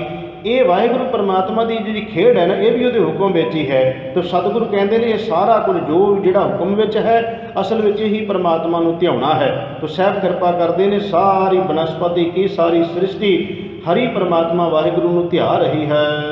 ਬਿਨ ਸਤਿਗੁਰ ਕਿਨੈ ਨ ਪਾਇਆ, ਕਰ ਕਰ ਥੱਕੇ ਵਿਚਾਰ। ਸਤਿਗੁਰੂ ਤੋਂ ਬਿਨਾਂ ਅੱਜ ਤੱਕ ਕਿਸੇ ਨੂੰ ਵੀ ਹਰੀ ਪ੍ਰਮਾਤਮਾ ਮਾਲਕ ਪਰਮੇਸ਼ਰ ਦੀ ਪ੍ਰਾਪਤੀ ਨਹੀਂ ਹੋਈ। ਇਸ ਗੱਲ ਦੀ ਸਤਿਗੁਰੂ ਮਹਾਰਾਜ ਕਹਿੰਦੇ ਥੱਕ ਕੇ ਸੰਸਾਰ ਤੋਂ ਤੁਰ ਗਏ ਜੀਵ, ਜਿਨ੍ਹਾਂ ਨੇ ਉਸ ਗੁਰੂ ਪ੍ਰਮਾਤਮਾ ਪਰਮੇਸ਼ਰ ਦੀ ਪ੍ਰਾਪਤੀ ਕਰਨੀ ਸੀ। ਗੁਰੂ ਤੋਂ ਬਿਨਾਂ ਪਰਮਾਤਮਾ ਦੀ ਪ੍ਰਾਪਤੀ ਹੋ ਹੀ ਨਹੀਂ ਸਕਦੀ। ਸਤਿਗੁਰੂ ਮਹਾਰਾਜ ਜੀ ਦੀ ਬਾਣੀ ਵਿੱਚ ਆਪਾਂ ਕਈ ਵਾਰ ਅੱਗੇ ਪ੍ਰਮਾਣ ਇਹ ਲਏ ਨੇ ਕਿ ਭਾਈ ਰੇ ਗੁਰ ਬਿਨ ਗਿਆਨ ਨਾ ਹੋਏ, ਪੁੱਛੋ ਬਰਮੈ ਨਾਰਦੈ ਵੇਦ ਪਿਆਸੈ ਕੋਏ। ਗੁਰੂ ਤੋਂ ਬਿਨਾਂ ਨਾ ਸੋਝੀ ਆ ਸਕਦੀ ਹੈ, ਨਾ ਪਰਮਾਤਮਾ ਨੂੰ ਪਾਇਆ ਜਾ ਸਕਦਾ। ਸਾਹਿਬ ਕਿੱਥੇ ਕਿਰਪਾ ਕਰਦੇ, ਬਿਨ ਸਤਿਗੁਰ ਕਿਨੇ ਨਾ ਪਾਇਆ। ਸਤਿਗੁਰੂ ਤੋਂ ਬਿਨਾਂ ਅਜ ਤੱਕ ਕਿਸੇ ਨੂੰ ਪ੍ਰਾਪਤੀ ਨਹੀਂ ਹੋਈ। ਤੇ ਸੰਸਾਰ ਉੱਤੇ ਬੇਅੰਤ ਐਸੇ ਜੀਵ ਜਿਹੜੇ ਥੱਕ ਕੇ ਹਾਰ ਕੇ ਚਲੇ ਗਏ ਹਨ। ਨਦਰ ਕਰੇ ਜੇ ਆਪਣੀ ਤਾਂ ਆਪੇ ਲਹ ਸਵਾਰ। ਹਰੀ ਪਰਮਾਤਮਾ ਉਹਨਾਂ ਨੂੰ ਸਵਾਰ ਲੈਂਦਾ, ਸ਼ਿੰਗਾਰ ਲੈਂਦਾ, ਆਪਣੇ ਨਾਲ ਮਿਲਾ ਲੈਂਦਾ ਹੈ, ਜਿਨ੍ਹਾਂ ਉੱਤੇ ਸਤਿਗੁਰੂ ਦੀ ਪਰਮਾਤਮਾ ਦੀ ਨਜ਼ਰ ਹੋ ਜਾਂਦੀ ਹੈ। ਜਿਹਦੇ ਤੇ ਪਰਮੇਸ਼ਰ ਨਿਗਾਹ ਕਰ ਦਿੰਦਾ ਹੈ, ਰਹਿਮਤ ਕਰ ਦਿੰਦਾ, ਉਹਨੂੰ ਆਪਣੇ ਨਾਲ ਮਿਲਾ ਲੈਂਦਾ ਹੈ। ਨਾਨਕ ਗੁਰਮੁਖ ਜਿਨੀ ਧਿਆਇਆ, ਆਏ ਸੇ ਪਰਵਾਰ। ਸਤਿਗੁਰੂ ਗਰੀਬ ਨਵਾਜ ਪਾਤਸ਼ਾਹ ਕਿਰਪਾ ਕਰਦੇ ਨੇ, ਜਿਹੜੇ ਗੁਰੂ ਦੇ ਸ਼ਰਨ ਵਿੱਚ ਜਾ ਕੇ ਗੁਰੂ ਦੇ ਰਾਹੀਂ ਹਰੀ ਪਰਮਾਤਮਾ ਦੇ ਨਾਮ ਨੂੰ ਧਿਆਇਆ, ਉਹਨਾਂ ਦਾ ਸੰਸਾਰ ਤੇ ਜਗਤ ਤੇ ਆਉਣਾ ਪ੍ਰਵਾਨ ਹੋ ਗਿਆ। ਜੋਗ ਨ ਭਗਵੀ ਕੱਪੜੀ, ਜੋਗ ਨ ਮੈਲੇ ਵੇਸ। ਸਤਿਗੁਰੂ ਮਹਾਰਾਜ ਕਹਿੰਦੇ ਜੋਗ ਦਾ ਅਰਥ ਹੈ ਮਿਲਾਪ। ਹਰੀ ਪਰਮਾਤਮਾ ਨਾਲ ਮਿਲਣ ਲਈ ਜੇ ਕੋਈ ਜੀਵ ਕਵੇ ਮੈਂ ਗੇਰੂਏ ਰੰਗ ਦੇ ਕੱਪੜੇ ਪਾ ਲਵਾਂ, ਕੰਨਾਂ 'ਚ ਮੁੰਦਰੀਆਂ ਪਾ ਲਵਾਂ, ਕਮੰਡਲ ਫੜ ਲਵਾਂ, ਪਰਿਵਾਰ ਛੱਡ ਦੇਵਾਂ, ਇਸ ਤਰ੍ਹਾਂ ਰੱਬ ਮਿਲ ਜਾਏਗਾ। ਸਤਿਗੁਰੂ ਕਹਿੰਦੇ ਇਸ ਤਰ੍ਹਾਂ ਨਹੀਂ। ਜੇ ਕੋਈ ਜੀਵ ਕਰੇ ਬਾਹਰੀ ਤੌਰ ਤੇ ਭੇਖ ਬਣਾ ਕੇ ਰੱਬ ਨੂੰ ਮਿਲਿਆ ਜਾ ਸਕਦਾ, ਤਾਂ ਸਾਹਿਬ ਕਹਿੰਦੇ ਨਹੀਂ, ਭੇਖਾਂ ਨਾਲ ਪਰਮਾਤਮਾ ਨਹੀਂ ਮਿਲਦਾ। ਸਤਿਗੁਰੂ ਦੀ ਬਾਣੀ ਧੰਨ ਸ਼੍ਰੀ ਗੁਰੂ ਨਾਨਕ ਦੇਵ ਮਹਾਰਾਜ ਜੀ ਦਾ ਆਪਾਂ ਰੋਜ਼ ਜਪਜੀ ਸਾਹਿਬ ਦਾ ਪਾਠ ਕਰਦੇ। ਸਤਿਗੁਰੂ ਮਹਾਰਾਜ ਜੀ ਕਹਿੰਦੇ ਨੇ, ਮੁੰਦਾ ਸੰਤੋਖ ਸ਼ਰਮ ਪਦ ਝੋਲੀ, ਧਿਆਨ ਕੀ ਕਰੈ ਬਿਭੂਤ, ਖਿੰਥਾ ਕਾਲ ਕੁਆਰੀ ਕਾਇਆ, ਜੁਗਤ ਡੰਡਾ ਪ੍ਰਤੀਤ, ਆਈ ਪੰਥੀ ਸਗਲ ਜਮਾਤੀ, ਮਨ ਜੀਤੈ ਜਗ ਜੀਤ, ਆਦੇਸ਼ ਤਿਸੈ ਆਦੇਸ਼, ਆਦ ਅਨੀਲ ਅਨਾਦ ਅਨਾਹਤ, ਜੁਗ ਜੁਗ ਏਕੋ ਵੇਸ। ਸਤਿਗੁਰੂ ਇੱਥੇ ਕਹਿੰਦੇ ਨੇ ਅਸਲ ਵਿੱਚ ਸੰਤੋਖ ਦੀਆਂ ਮੁੰਦਰਾਂ, ਉਹ ਉਦਮ ਦੀ ਝੋਲੀ ਜਿਹੜੀ ਗੋਦੜੀ ਜੋਗੀ ਕੋਲੇ ਹੁੰਦੀ ਹੈ, ਇਹ ਆਦਿਕ ਇਹ ਚੀਜ਼ਾਂ ਕੋਲ ਹੋਣੀਆਂ ਚਾਹੀਦੀਆਂ ਨੇ। ਬਾਹਰੀ ਲਿਬਾਸ ਬਣਾ ਕੇ ਉਸ ਹਰੀ ਪਰਮਾਤਮਾ ਨੂੰ ਨਹੀਂ ਪਾਇਆ ਜਾ ਸਕਦਾ, ਕਿਉਂਕਿ ਜੋਗ ਨਾ ਬਾਹਰ ਮੜੀ ਮਸਾਣੀ, ਜੋਗ ਨਾ ਤੀਰਥ ਨਹਾਈਏ। ਸਤਿਗੁਰੂ ਮਹਾਰਾਜ ਕਹਿੰਦੇ ਜੇ ਕੋਈ ਕਵੇ ਭਟਕ ਕੇ ਬਾਹਰ ਜਾ ਕੇ ਕਿਤੇ ਰੱਬ ਦੀ ਪ੍ਰਾਪਤੀ ਕਰ ਲਵਾਂ, ਭੇਖ ਲਿਬਾਸ ਤਰ੍ਹਾਂ ਤਰ੍ਹਾਂ ਦੇ ਬਣਾ ਕੇ, ਇਸ ਤਰ੍ਹਾਂ ਰੱਬ ਨਹੀਂ ਮਿਲਦਾ। ਸਤਿਗੁਰੂ ਅੱਗੇ ਕਿਰਪਾ ਕਰਦੇ ਨੇ ਕਿ ਭਗਵੇਂ ਕੱਪੜੇ ਪਾ ਲੈਣ ਨਾਲ, ਜਾਂ ਕਿਸੇ ਤਰ੍ਹਾਂ ਦੇ ਵੀ ਕੱਪੜੇ ਪਾ ਲੈਣ ਦੇ ਨਾਲ, ਜਾਂ ਮੈਲੇ ਬਣਾਉਣ ਦੇ ਨਾਲ, ਵੇਸ ਬਣਾਉਣ ਨਾਲ ਰੱਬ ਦੀ ਪ੍ਰਾਪਤੀ ਨਹੀਂ ਹੋ ਸਕਦੀ। ਨਾਨਕ ਘਰ ਬੈਠਿਆਂ ਜੋਗ ਪਾਈਆ, ਸਤਿਗੁਰ ਕੈ ਉਪਦੇਸ਼। ਅਸਲ ਵਿੱਚ ਗ੍ਰਸਥ ਵਿੱਚ ਰਹਿ ਕੇ, ਘਰ ਤੋਂ ਭਾਵ ਹੈ ਗ੍ਰਸਥ ਪਰਿਵਾਰ ਸਮਾਜ ਵਿੱਚ ਰਹਿ ਕੇ ਪਰਮਾਤਮਾ ਨੂੰ ਪਾਇਆ ਜਾ ਸਕਦਾ। ਕਿਵੇਂ? ਸਤਿਗੁਰ ਕੈ ਉਪਦੇਸ਼। ਜੇ ਸਿੱਖ ਗੁਰੂ ਦੇ ਉਪਦੇਸ਼ ਦੀ ਕਮਾਈ ਕਰੇ ਤੇ ਵੇਖੋ ਸਿੱਖ ਧਰਮ ਦੇ ਵਿੱਚ ਤਾਂ ਸਤਿਗੁਰਾਂ ਨੇ ਕਿਰਪਾ ਕੀਤੀ, ਇਹ ਮਾਰਗ ਹੀ ਬੜਾ ਸੌਖਾ ਦੱਸ ਦਿੱਤਾ। ਕਿਰਤ ਕਰੋ, ਨਾਮ ਜਪੋ ਤੇ ਵੰਡ ਛਕੋ ਦਾ ਸਿਧਾਂਤ ਗੁਰੂ ਸਾਹਿਬ ਨੇ ਬਖਸ਼ਿਸ਼ ਕਰ ਦਿੱਤਾ ਵੀ ਆਪਣੀ ਕਿਰਤ ਕਰਦਿਆਂ ਪਰਮਾਤਮਾ ਦਾ ਨਾਮ ਜਪੋ। ਤੇ ਇਸ ਤੋਂ ਬਾਅਦ ਸਤਿਗੁਰੂ ਮਹਾਰਾਜ ਜੀ ਕਹਿੰਦੇ ਵੰਡ ਛਕੋ ਦਾ ਭਾਵ ਹੈ ਕਿ ਉਸ ਕਿਰਤ ਨਾਲ ਦੂਜਿਆਂ ਦਾ ਵੀ ਕੁਝ ਨਾ ਕੁਝ ਭਲਾ ਕਰ ਸਕੀਏ, ਉਹਦੇ ਨਾਲ ਅਸੀਂ ਵੰਡ ਕੇ ਤਾਂ ਉਹੀ ਛਕ ਸਕਦਾ ਨਾ ਜਿਹੜਾ ਕਿਰਤ ਕਰੇਗਾ। ਤੋ ਜਿਹੜਾ ਕਿਰਤ ਕਰੇਗਾ ਉਹੀ ਉਦਮੀ ਹੋ ਸਕਦਾ, ਤੇ ਉਦਮੀ ਬੰਦਾ ਹੀ ਨਾਮ ਜਪ ਸਕਦਾ ਹੈ। ਤੋ ਸਾਹਿਬ ਇੱਥੇ ਕਿਰਪਾ ਕਰਦੇ ਗੁਰੂ ਦੇ ਉਪਦੇਸ਼ ਦੇ ਉੱਤੇ ਚੱਲ ਕੇ ਇਸ ਗ੍ਰਸਥ ਆਸ਼ਰਮ ਵਿੱਚ ਰਹਿੰਦਿਆਂ ਹੋਇਆਂ, ਪਰਿਵਾਰ ਵਿੱਚ ਰਹਿੰਦਿਆਂ, ਸਮਾਜ ਸੰਸਾਰ ਵਿੱਚ ਰਹਿੰਦਿਆਂ ਹੀ ਪਰਮਾਤਮਾ ਨੂੰ ਪਾਇਆ ਜਾ ਸਕਦਾ ਹੈ। ਚਾਰੇ ਕੁੰਡਾਂ ਜੇ ਭਵ ਹੈ, ਵੇਦ ਪੜੈ ਜੁਗ ਚਾਰ। ਕੋਈ ਮਨੁੱਖ ਇਹ ਕਵੇ ਮੈਂ ਧਰਤੀ ਦੇ 4 ਕੁੰਟਾਂ ਦਾ ਭਰਮਣ ਕਰ ਲਵਾਂ ਰੱਬ ਨੂੰ ਲੱਭਣ ਵਾਸਤੇ, ਸਾਹਿਬ ਕਹਿੰਦੇ ਇਸ ਤਰ੍ਹਾਂ ਨਹੀਂ। ਭਾਵੇਂ 4 ਕੁੰਟ ਜਿੱਥੇ ਮਰਜ਼ੀ ਭਰਮਣ ਕਰ ਲਵੇ, ਜਿਹੜੇ ਮਰਜ਼ੀ ਧਾਰਮਿਕ ਗ੍ਰੰਥ ਮਨੁੱਖ ਪੜ੍ਹ ਲਵੇ। ਨਾਨਕ ਸਾਚਾ ਭੇਟੈ, ਹਰ ਮਨ ਵਸੈ, ਪਾਵੈ ਮੋਖ ਦੁਆਰ। ਪਰ ਜਿੰਨੀ ਦੇਰ ਸੱਚ ਪਰਮਾਤਮਾ ਜੋ ਸਦੀਵੀ ਹੈ, ਭੇਟੇ ਦਾ ਅਰਥ ਹੈ ਮਿਲਾਪ, ਜਿੰਨੀ ਦੇਰ ਸੱਚ ਨਾਲ ਨਹੀਂ ਜੁੜੇਗਾ ਉਨੀ ਦੇਰ ਹਰੀ ਪਰਮਾਤਮਾ ਦਾ ਨਾਮ ਦਾ ਅੰਦਰ ਵਾਸਾ ਨਹੀਂ ਹੋਏਗਾ। ਜਦ ਤੱਕ ਨਾਮ ਨਹੀਂ ਵਸੇਗਾ ਤੇ ਉਹ ਵਿਕਾਰਾਂ ਵਾਲੇ ਬੰਨਿਓ ਜਿਹੜੀ ਖਲਾਸੀ ਹੈ ਕਿਵੇਂ ਹੋ ਸਕਦੀ ਹੈ? ਮੋਖ ਦੁਆਰ ਭਾਵ ਕਿ ਕਿਵੇਂ ਵਿਕਾਰਾਂ ਵਾਲੇ ਬੰਨਿਓ ਕਿਵੇਂ ਬੰਦਾ ਮੁਕਤ ਹੋ ਸਕਦਾ? ਜਿੰਨੀ ਦੇਰ ਸੱਚ ਨਾਲ ਨਹੀਂ ਜੁੜੇਗਾ ਤੇ ਹਰੀ ਪਰਮਾਤਮਾ ਦੇ ਨਾਮ ਨੂੰ ਮਨ ਵਿੱਚ ਨਹੀਂ ਵਸਾਏਗਾ। ਇਹ ਤੋਂ ਬਿਨਾਂ ਸਾਹਿਬ ਕਹਿੰਦੇ ਭਾਵੇਂ ਜਿੱਥੇ ਮਰਜ਼ੀ ਜੀਵ ਭਰਮਣ ਕਰ ਆਵੇ, ਜਿੰਨੇ ਮਰਜ਼ੀ ਧਾਰਮਿਕ ਗ੍ਰੰਥ ਪੜ੍ਹ ਲਵੇ, ਪਰ ਜੋ ਉਹਦੇ ਵਿੱਚ ਲਿਖਿਆ ਜੇ ਉਹ ਨਹੀਂ ਕਮਾਏਗਾ ਤਾਂ ਫਿਰ ਰੱਬ ਦੀ ਪ੍ਰਾਪਤੀ ਨਹੀਂ ਹੋ ਸਕਦੀ। ਵਿਕਾਰਾਂ ਤੋਂ ਬਚਣ ਲਈ ਖਲਾਸੀ ਪਾਉਣ ਵਾਸਤੇ ਉਸ ਹਰੀ ਪਰਮਾਤਮਾ ਦੇ ਨਾਮ ਨਾਲ ਜੁੜਨਾ ਚਾਹੀਦਾ ਹੈ। ਤੋ ਜੋ ਧਾਰਮਿਕ ਗ੍ਰੰਥਾਂ ਦੇ ਵਿੱਚ ਸੱਚ ਲਿਖਿਆ ਹੈ ਉਸ ਨੂੰ ਹਿਰਦੇ ਵਿੱਚ ਵਸਾਉਣਾ ਚਾਹੀਦਾ ਹੈ। ਨਾਨਕ ਹੁਕਮ ਵਰਤੈ ਖਸਮ ਕਾ, ਮਤ ਭਵੀ ਫਿਰੈ ਚਲ ਚਿਤ। ਪਰ ਸਾਹਿਬ ਕਹਿੰਦੇ ਕੀ ਵਸ ਹੈ ਜੀਵਾਂ ਦੇ ਵੀ, ਅਸਲ ਵਿੱਚ ਜੋ ਖੇਡ ਹੈ ਨਾ ਪਰਮਾਤਮਾ ਦੀ ਵਰਤੀ, ਉਹਦੇ ਹੁਕਮ ਵਿੱਚ ਹੀ ਜੀਵ ਦੀ ਮੱਤ ਜਿੱਧਰ ਨੂੰ ਲੱਗ ਗਈ ਉਸੇ ਤਰ੍ਹਾਂ ਜੀਵ ਆਪਣੀ ਚੰਚਲ ਮੱਤ ਦੇ ਨਾਲ ਚਲਾਕੀਆਂ ਚਤਰਾਈਆਂ ਕਈ ਤਰੀਕੇ ਨਾਲ ਕਰਦਾ। ਸਤਿਗੁਰੂ ਮਹਾਰਾਜ ਜੀ ਕਹਿੰਦੇ ਵੀ ਇੱਕ ਹੁਕਮ ਦੇ ਵਿੱਚ ਹੀ ਵਰਤ ਰਹੀ ਖੇਡ ਹੈ, ਜੀਵ ਦੇ ਵੀ ਕੀ ਵਸ ਹੈ। ਜਿਸ ਤਰ੍ਹਾਂ ਵਰੀ ਪਰਮਾਤਮਾ ਵਾਹਿਗੁਰੂ ਪਰਮੇਸ਼ਰ ਨੇ ਲਾਇਆ ਉਸੇ ਤਰ੍ਹਾਂ ਜੀਵ ਲੱਗਾ ਹੋਇਆ ਹੈ। ਮਨਮੁਖ ਸੋ ਕਰ ਦੋਸਤੀ, ਸੁਖ ਕੇ ਪੁੱਛੈ ਮਿਤ। ਜਿਹੜਾ ਕੋਈ ਜੀਵ ਮਨ ਪਿਛੇ ਤੁਰਨ ਵਾਲਿਆਂ ਦੇ ਨਾਲ, ਸੰਗਤ ਤੋਂ ਟੁੱਟਿਆਂ ਹੋਇਆਂ ਦੇ ਨਾਲ ਜੇ ਸੰਗਤ ਕਰੇਗਾ ਤੇ ਉੱਥੋਂ ਸੁੱਖ ਦੀ ਆਸ ਕੀ ਰੱਖ ਸਕਦਾ ਹੈ। ਭਾਵ ਕਿ ਜਿਹੜਾ ਆਪ ਹੀ ਟੁੱਟਿਆ ਹੋਇਆ ਹੈ, ਆਪ ਹੀ ਸੰਗਤ ਵਿੱਚ ਨਹੀਂ ਆਉਂਦਾ, ਗੁਰੂ ਦੀ ਬਾਣੀ ਨਹੀਂ ਪੜ੍ਹਦਾ, ਸੁਣਦਾ ਨਹੀਂ, ਜਿਹੜਾ ਇਸ ਬੰਨੇ ਤੁਰਿਆ ਹੀ ਨਹੀਂ ਧਰਮ ਦੇ ਮਾਰਗ ਵਾਲੇ ਬੰਨੇ, ਤੇ ਉਹਦੇ ਨਾਲ ਕੋਈ ਕਵੇ ਮੈਂ ਦੋਸਤੀ ਬਣਾ ਕੇ ਤੇ ਮੈਨੂੰ ਕੁਝ ਸੁੱਖ ਮਿਲ ਜਾਏਗਾ, ਉਹ ਤੇ ਜਿਹੋ ਜਿਹਾ ਆਪ ਹੈ ਉਹੋ ਜਿਹਾ ਦੂਜੇ ਨੂੰ ਬਣਾਵੇਗਾ ਨਾ ਉਹਨੇ ਤੇ। ਕਿਉਂਕਿ ਸੰਗਤ ਦਾ ਅਸਰ ਜੋ ਪੈ ਜਾਂਦਾ, ਜਿਹੋ ਜਿਹੇ ਬੰਦੇ ਦੇ ਕੋਲੇ 4 ਦਿਨ ਬੈਠੇਗਾ ਉਹੋ ਜਿਹਾ ਮਨ ਦੇ ਉੱਤੇ ਪ੍ਰਭਾਵ ਪੈ ਕੇ ਉਹੋ ਜਿਹੀਆਂ ਗੱਲਾਂ ਬੰਦਾ ਕਰਨ ਲੱਗ ਪੈਂਦਾ ਹੈ। ਇੱਥੇ ਸਾਹਿਬ ਕਹਿੰਦੇ ਮਨ ਪਿਛੇ ਤੁਰਨ ਵਾਲਿਆਂ ਦੇ ਨਾਲ ਜੇ ਦੋਸਤੀ ਬਣਾਓਗੇ ਤੇ ਕੀ ਉਹਦੇ ਤੋਂ ਸੁੱਖ ਦੀ ਆਸ ਰੱਖਦੇ ਹੋ, ਉੱਥੋਂ ਸੁੱਖ ਨਹੀਂ ਮਿਲ ਸਕਦਾ। ਗੁਰਮੁਖ ਸੋ ਕਰ ਦੋਸਤੀ, ਸਤਿਗੁਰ ਸੋ ਲਾਏ ਚਿਤ। ਸਾਹਿਬ ਕਿਰਪਾ ਕਰਦੇ ਅਗਲੀ ਪੰਕਤੀ ਵਿੱਚ ਕਹਿੰਦੇ ਹਾਂ ਜੇ ਦੋਸਤੀ ਕਰਨੀ ਹੈ ਤੇ ਭਾਈ ਉਹਨਾਂ ਨਾਲ ਕਰੋ ਜਿਹੜੇ ਗੁਰੂ ਦੇ ਮਾਰਗ ਤੇ ਚੱਲਣ ਵਾਲੇ ਹੈ। ਜੇ ਉਹਨਾਂ ਦੀ ਸੰਗਤ ਕਰੋਗੇ, ਉਹਨਾਂ ਨਾਲ ਮਿਲੋ ਗਿਲੋਗੇ ਤਾਂ ਕੀ ਹੋਏਗਾ, ਸਤਿਗੁਰ ਸੋ ਲਾਏ ਚਿਤ। ਭਾਈ ਸਤਿਗੁਰੂ ਨਾਲ ਤੁਹਾਡਾ ਵੀ ਪਿਆਰ ਸਨੇਹ ਬਣੇਗਾ। ਕਬੀਰ ਸੰਗਤ ਕਰੀਏ ਸਾਧਕੀ ਦਿਨ ਦਿਨ ਦੂਣਾ ਹੇਤ। ਕਹਿਣ ਲੱਗੇ ਜੇ ਅਸੀਂ ਰੱਬ ਦੇ ਪਿਆਰਿਆਂ ਦੀ ਸੰਗਤ ਕਰਾਂਗੇ ਤੇ ਦਿਨੋਂ ਦਿਨ ਪਿਆਰ ਬਣਦਾ ਹੈ ਹਰੀ ਪਰਮਾਤਮਾ ਪਰਮੇਸ਼ਰ ਦੇ ਨਾਲ। ਸੋ ਇਸ ਕਰਕੇ ਸਤ ਸੰਗਤ ਵਿੱਚ ਆਵਾਂਗੇ ਤਾਂ ਪਰਮਾਤਮਾ ਨਾਲ ਨੇੜਤਾ ਬਣੇਗੀ, ਪਰਮੇਸ਼ਰ ਨਾਲ ਪਿਆਰ ਬਣੇਗਾ, ਗੁਰੂ ਦੀ ਰਹਿਮਤ ਦੇ ਪਾਤਰ ਬਣਾਂਗੇ। ਪਰ ਜੇ ਸੰਗਤ ਤੋਂ ਟੁੱਟ ਕੇ ਅਸੀਂ ਮਨਮੁਖਾਂ ਦੀ ਸੰਗਤ ਵਿੱਚ ਬੈਠਾਂਗੇ ਤਾਂ ਉੱਥੇ ਜ਼ਿੰਦਗੀ ਦਾ ਕਦੀ ਵੀ ਜਿਹੜਾ ਆਤਮਿਕ ਆਨੰਦ ਨਹੀਂ ਮਿਲ ਸਕਦਾ ਤੇ ਨਾ ਜੀਵਨ ਕਦੀ ਉੱਚਾ ਹੋ ਸਕਦਾ ਹੈ, ਨਾ ਆਤਮਾ ਕਦੀ ਪਰਮ ਆਤਮਾ ਵਿੱਚ ਮਿਲ ਸਕਦੀ ਹੈ। ਤਾਂ ਇਹ ਕਿੱਥੇ ਦਾਤ ਮਿਲਦੀ ਹੈ, ਗੁਰਮੁਖ ਸੌ ਕਰ ਦੋਸਤੀ। ਸਤ ਸੰਗਤ ਵਿੱਚ ਆ ਕੇ ਗੁਰਮੁਖਾਂ ਦੀ ਸੰਗਤ ਵਿੱਚ ਬੈਠ, ਇੱਥੇ ਹਰੀ ਪਰਮਾਤਮਾ ਵਾਹਿਗੁਰੂ ਨਾਲ ਪਿਆਰ ਤੈਨੂੰ ਸਤਿਗੁਰੂ ਦੇ ਰਾਹੀਂ ਮਿਲ ਜਾਏਗਾ। ਜੰਮਣ ਮਰਨ ਕਾ ਮੂਲ ਕਟਿਆ, ਤਾਂ ਸੁਖ ਹੋਵੇ ਮਿਤ। ਅਸਲ ਵਿੱਚ ਜੇ ਜੰਮਣ ਮਰਨ ਦਾ ਮੂਲੋਂ ਹੀ ਜੜ ਕੱਟਣੀ ਚਾਹੁੰਦੇ ਆ ਨਾ ਕਿ ਜੰਮਣ ਮਰਨ ਖਤਮ ਹੀ ਹੋ ਜਾਏ, ਆਉਣਾ ਜਾਣਾ ਸੰਸਾਰ ਤੋਂ ਚਲਿਆ ਜਾਏ, ਤਾਂ ਸਾਹਿਬ ਕਿਰਪਾ ਕਰਦੇ ਨੇ ਇਹ ਸਤ ਸੰਗਤ ਵਿੱਚ ਆ ਕੇ ਗੁਰੂ ਦੇ ਦੱਸੇ ਮਾਰਗ ਦੇ ਚੱਲਣ ਨਾਲ ਜੇ ਜੀਵ ਤੁਰ ਪਵੇ ਤਾਂ ਉਹਦਾ ਜਨਮ ਮਰਨ ਦਾ ਮੂਲ ਭਾਵ ਕਿ ਮੁੱਢੋਂ ਹੀ ਇਹ ਗੱਲ ਖਤਮ ਹੋ ਜਾਏਗੀ, ਉਹਦਾ ਆਉਣਾ ਜਾਣਾ ਮਿਟ ਜਾਏਗਾ ਤੇ ਉਸ ਜੀਵ ਦੇ ਹਿਰਦੇ ਵਿੱਚ ਸਦੀਵੀ ਸੁੱਖ ਬਣ ਜਾਏਗਾ। ਭੁੱਲਿਆ ਆਪ ਸਮਝਾਏ ਸੀ, ਜਾਂ ਕੋ ਨਦਰ ਕਰੇ। ਮਤਾ ਕੋਈ ਇਹ ਜੀਵ ਸਮਝ ਲਵੇ ਕਿ ਜੀ ਮੈਂ ਤਾਂ ਭੁੱਲ ਗਿਆ ਤੇ ਹੁਣ ਮੈਂ ਵਾਪਸ ਆ ਹੀ ਨਹੀਂ ਸਕਦਾ। ਸਾਹਿਬ ਕਹਿੰਦੇ ਨਹੀਂ, ਭੁੱਲੇ ਹੋਏ ਨੂੰ ਵੀ ਮਾਰਗ ਵਾਹਿਗੁਰੂ ਪਰਮਾਤਮਾ ਆਪ ਕਿਰਪਾ ਕਰਕੇ ਮੋੜ ਕੇ ਲੈ ਆਉਂਦਾ ਹੈ ਪਰਮੇਸ਼ਰ। ਪਰ ਜੇ ਅਸੀਂ ਬੇਨਤੀਆਂ ਜੋਦੜੀਆਂ ਕਰੀਏ ਤਾਂ ਭੁੱਲਿਆ ਹੋਇਆਂ ਨੂੰ ਵੀ ਵਾਹਿਗੁਰੂ ਪਰਮਾਤਮਾ ਆਪ ਸਮਝਾ ਦਿੰਦਾ, ਸੋਝੀ ਦੇ ਦਿੰਦਾ ਹੈ। ਜਦੋਂ ਆਪਣੀ ਨਜ਼ਰ ਕਰ ਦਿੰਦਾ ਫਿਰ ਭੁੱਲਿਆ ਹੋਇਆ ਭਟਕਿਆ ਹੋਇਆ ਜੀਵ ਜਦੋਂ ਗੁਰੂ ਦੇ ਦਰ ਉੱਤੇ ਆ ਜਾਂਦਾ ਹੈ ਤੇ ਸਾਹਿਬ ਕਿਰਪਾ ਕਰਦੇ ਉਹ ਵੀ ਰਹਿਮਤ ਦਾ ਪਾਤਰ ਬਣ ਜਾਂਦਾ ਹੈ। ਨਾਨਕ ਨਦਰੀ ਬਾਹਰੀ ਕਰਨ ਪਲਾਹ ਕਰੇ। ਪਰ ਜੇ ਕੋਈ ਪਰਮਾਤਮਾ ਗੁਰੂ ਦੀਆਂ ਨਜ਼ਰਾਂ ਤੋਂ ਬਾਹਰ ਹੈ ਤੇ ਉਹ ਕਿੰਨੇ ਵੀ ਯਤਨ ਕਰ ਲਵੇ, ਉਹਦੇ ਯਤਨ ਨਿਰਫਲ ਨੇ ਸਾਰੇ ਦੇ ਸਾਰੇ।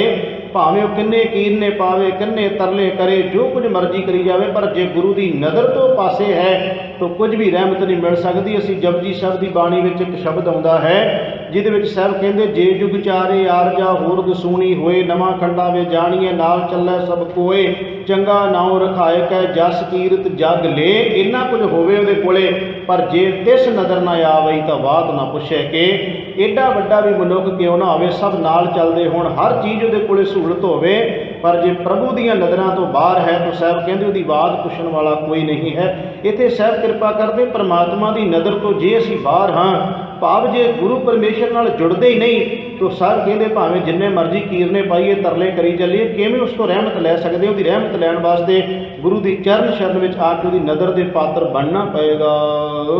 ਸ਼ਲੋਕ ਮਹੱਲਾ ਚੌਥਾ। ਇੱਕ ਓੰਕਾਰ ਸਤਿਗੁਰ ਪ੍ਰਸਾਦ।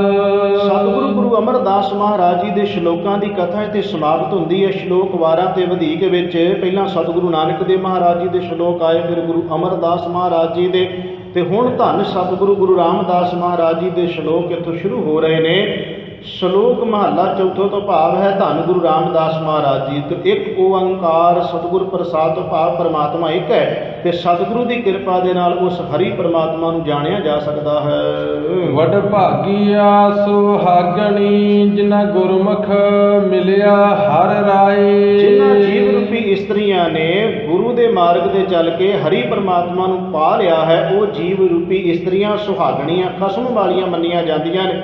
ਭਾਵ ਉਹ ਜੀਵ ਮਾਲਕ ਵਾਲਾ ਬਣ ਗਿਆ ਜਿਸ ਨੇ ਉਸ ਹਰੀ ਪਰਮਾਤਮਾ ਨੂੰ ਪਾ ਲਿਆ। ਵੱਡਿਆਂ ਭਾਗਾਂ ਵਾਲੇ ਹਨ ਉਹ ਜੀਵ ਜਿਨ੍ਹਾਂ ਗੁਰੂ ਮਾਰਗ ਉੱਤੇ ਚੱਲ ਕੇ ਉਸ ਹਰੀ ਪਰਮਾਤਮਾ ਨਾਲ ਮਿਲਾਪ ਕਰ ਲਿਆ। ਅੰਤਰ ਜੋਤ ਪ੍ਰਗਾਸੀਆ ਨਾਨਕ ਨਾਮ ਸਮਾਏ। ਉਹਨਾਂ ਦੇ ਅੰਤਰ ਆਤਮੇ ਵਾਹਿਗੁਰੂ ਪਰਮਾਤਮਾ ਨੇ ਗਿਆਨ ਦੀ ਜੋਤ ਜਗਾ ਦਿੱਤੀ ਤੇ ਨਾਮ ਦੇ ਵਿੱਚ ਉਹ ਲੀਨ ਹੋ ਜਾਂਦੇ ਹਨ।